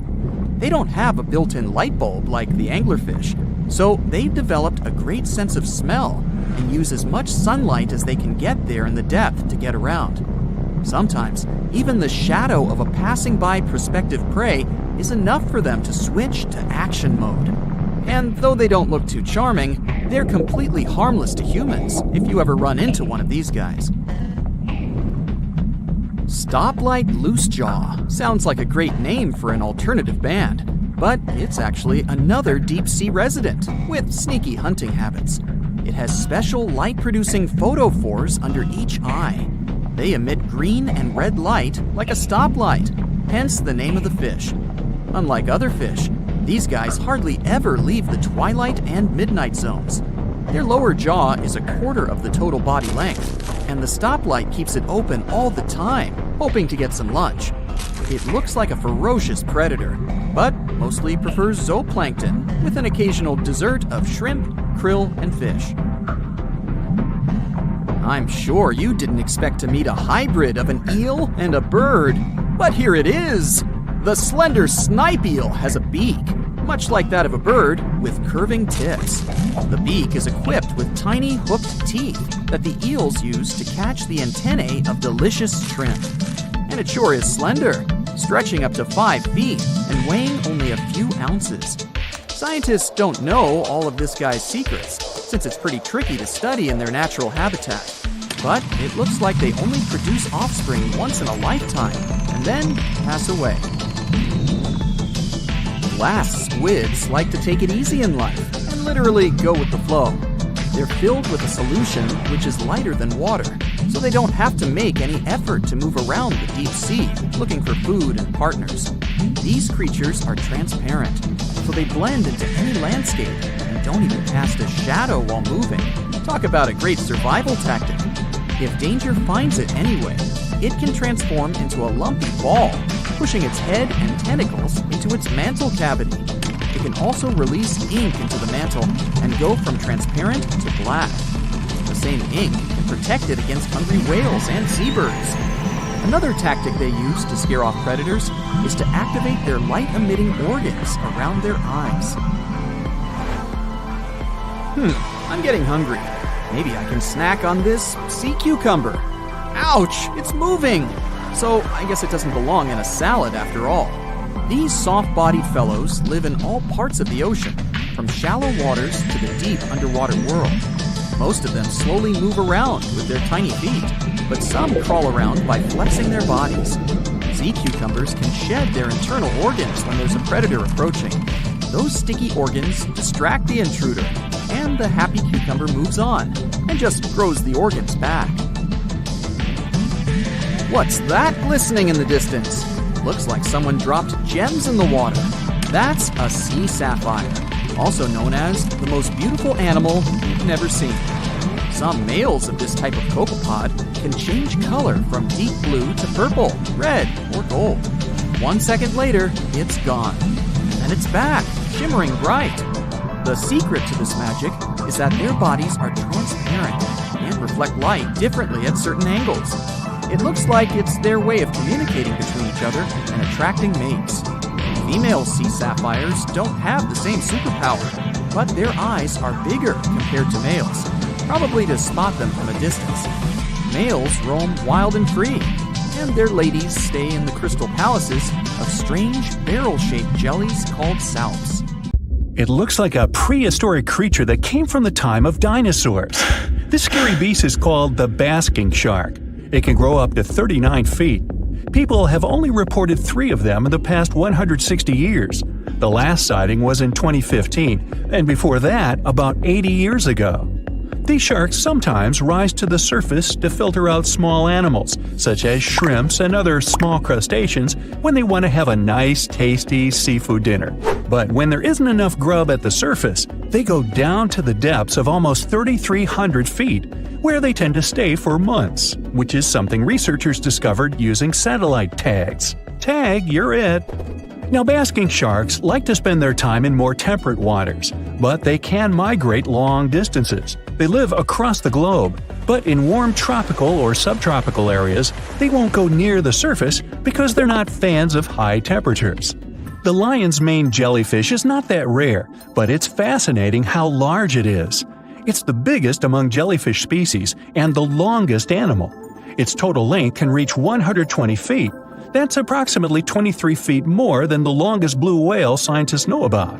The jellyfish has around 70 to 150 tentacles, and they all contain huge amounts of neurotoxins that can seriously harm you if you come in contact with the animal. But people don't usually come across this type of jellyfish because it rarely lives near the coast, preferring the open ocean. Generally, you can find the lion's mane jellyfish no deeper than 65 feet below the surface, where it dines on small fishes, zooplankton, and some other types of jellyfish. It uses its tentacles to catch its value meal. Hey, you want fries with that? The giant phantom jelly comes out of the darkness and depths of the ocean's midnight zone. Its sun hat-shaped bell reaches over 3 feet across. This bell trails 4 ribbon-like mouth arms that can be up to 33 feet long. This quite rare creature uses its mouth arms to catch unfortunate animals swimming around and not knowing what's coming for them. Giant phantom jelly propels itself through the water with periodic pulses coming from its orange head. It glows faintly and mysteriously in the pitch-black depths. It lives across the globe in all the oceans except for the Arctic. I'm guessing it's too cold. Because of its odd shape, people often call the oarfish the dragonfish or sea serpent. It's about 26 feet long, which makes it the longest bony fish we know about, and lives at depths of 3,300 feet. Oarfish spend most of their time in the deep, dark parts of the open ocean in tropical and subtropical areas. They almost never come to the surface, unless, invited. It's a ribbon-shaped and shiny silver creature with a long red dorsal fin and red oar-like pelvic fins. Its body has no scales and is very thin. The fish can grow to a length of about 30 feet and weigh 660 pounds. Oarfish have really big eyes that help them see better in their dark, scary surroundings. The frilled shark is definitely one of the gnarliest-looking marine animals out there. If you saw it somewhere, you'd probably think you went back to the age of dinosaurs. Yup, the frilled shark is a prehistoric creature because its roots go back 80 million years. This living fossil can grow to be 7 feet long. It got its name from its frilly gills. Even though frilled sharks have the shark part in their name, they swim similar to an eel in a distinctly serpentine way. Its mouth is terrifying. Similar to the maw of the great white shark, it has 300 trident-shaped teeth lined in 25 rows. Hey, come a little closer, huh? Researchers discovered this creature in the 19th century, but people rarely see it, and no wonder. It usually lives at depths of between 390 and 4,200 feet. Most of the time, the frilled shark feeds on squid, swallowing them whole. Its long jaws allowed the frilled shark to gape extra wide and swallow animals half as long as its entire body. Goblin sharks are very rare. Researchers have spotted fewer than 50 of them in more than 120 years. But maybe that's for the best, since we're talking about a pretty scary fella with a narrow snout and sharp teeth. It's also capable of thrusting its entire jaw outward when it wants to catch something. Sounds familiar. As it's lurking through the dark depths of the ocean, a goblin shark sees a small squid that looks quite yummy. The dangerous animal inches toward the squid. When the poor creature notices the predator, it tries to dart away, but it's too late. The shark has already thrust its jaw the whole 3 inches out of its mouth. This jaw is connected to the flaps of skin the shark can unfold.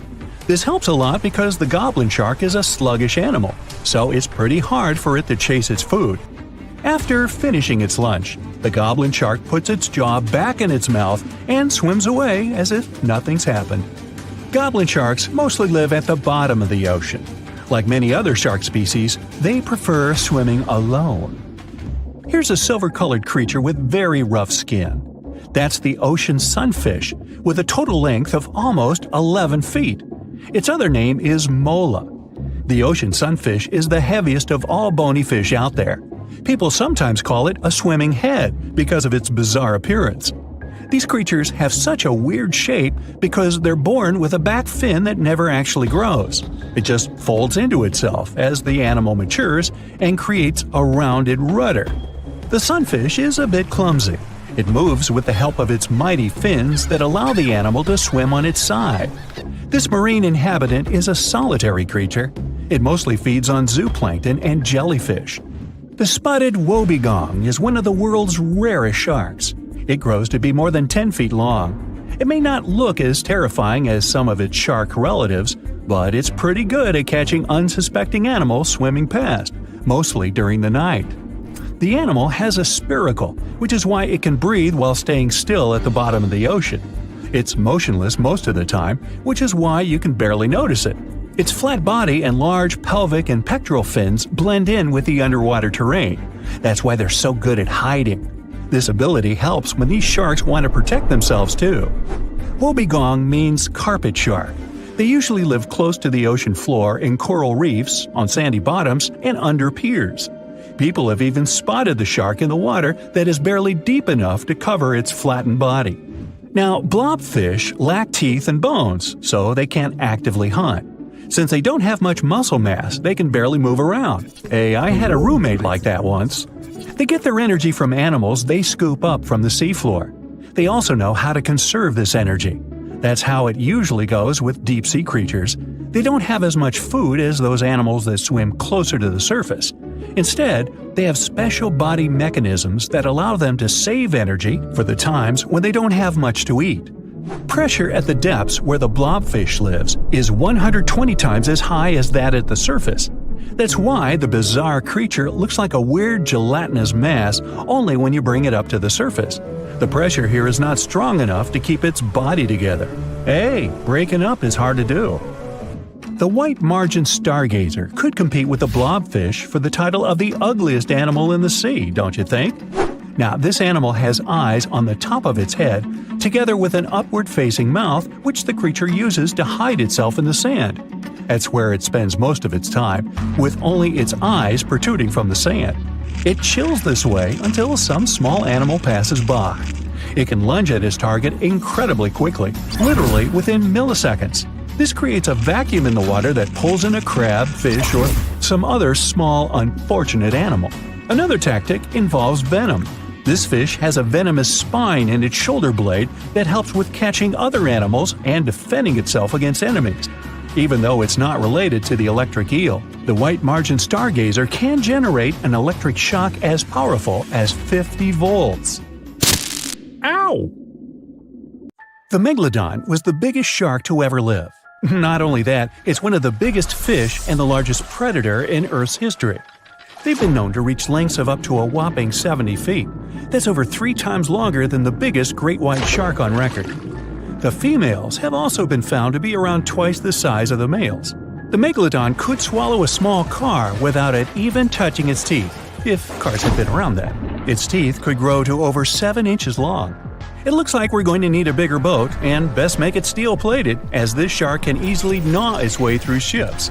The underwater terror could bite a ship clean in half, with the highest bite force ever calculated for any animal, living or extinct. The force of its ferocious bite was up to 40,000 pounds. That's around 108,000 times the strength of a human's and 10 times the force of a modern crocodile's bite. Its chomp is so strong that it makes the T-Rex's bite look about as powerful as my granny's after she's taken her dentures out. In fact, the Meg was so big and powerful that it had no natural predators. It was the uncrowned king of the seas, swimming freely from ocean to ocean. This cosmopolitan creature was found all over the world, from America to Europe and Australia to Japan, assuming there were countries back then. Meg fossils have been found on every continent except Antarctica.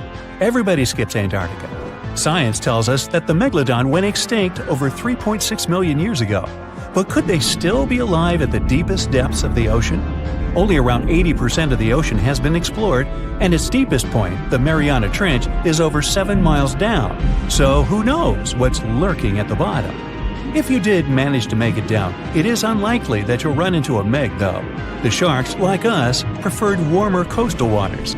Deep ocean living would be too cold for the beasts, and food would be scarce. Their entire bodies would also have to evolve to avoid being squished by the enormous water pressure down there. It's unlikely they're still around, but not impossible. Some good news, if you do run into one, is that the shark is pretty unlikely to eat you. You are way too small a meal for the Megalodon, even if you have a couple of friends with you. This guy eats whales that are over 50 feet long. If you're having a beach party, though, it's a different story. In a beach full of swimmers, the shark very well might creep up, scooping several humans into its giant mouth without even chewing. But wait, let's rewind. How does the shark take down a 50-foot whale? It first bites off its fins, making the whale unable to swim away. It then casually munches it down piece by piece.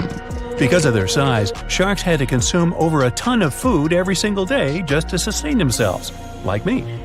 All that food made the Megalodon extremely heavy.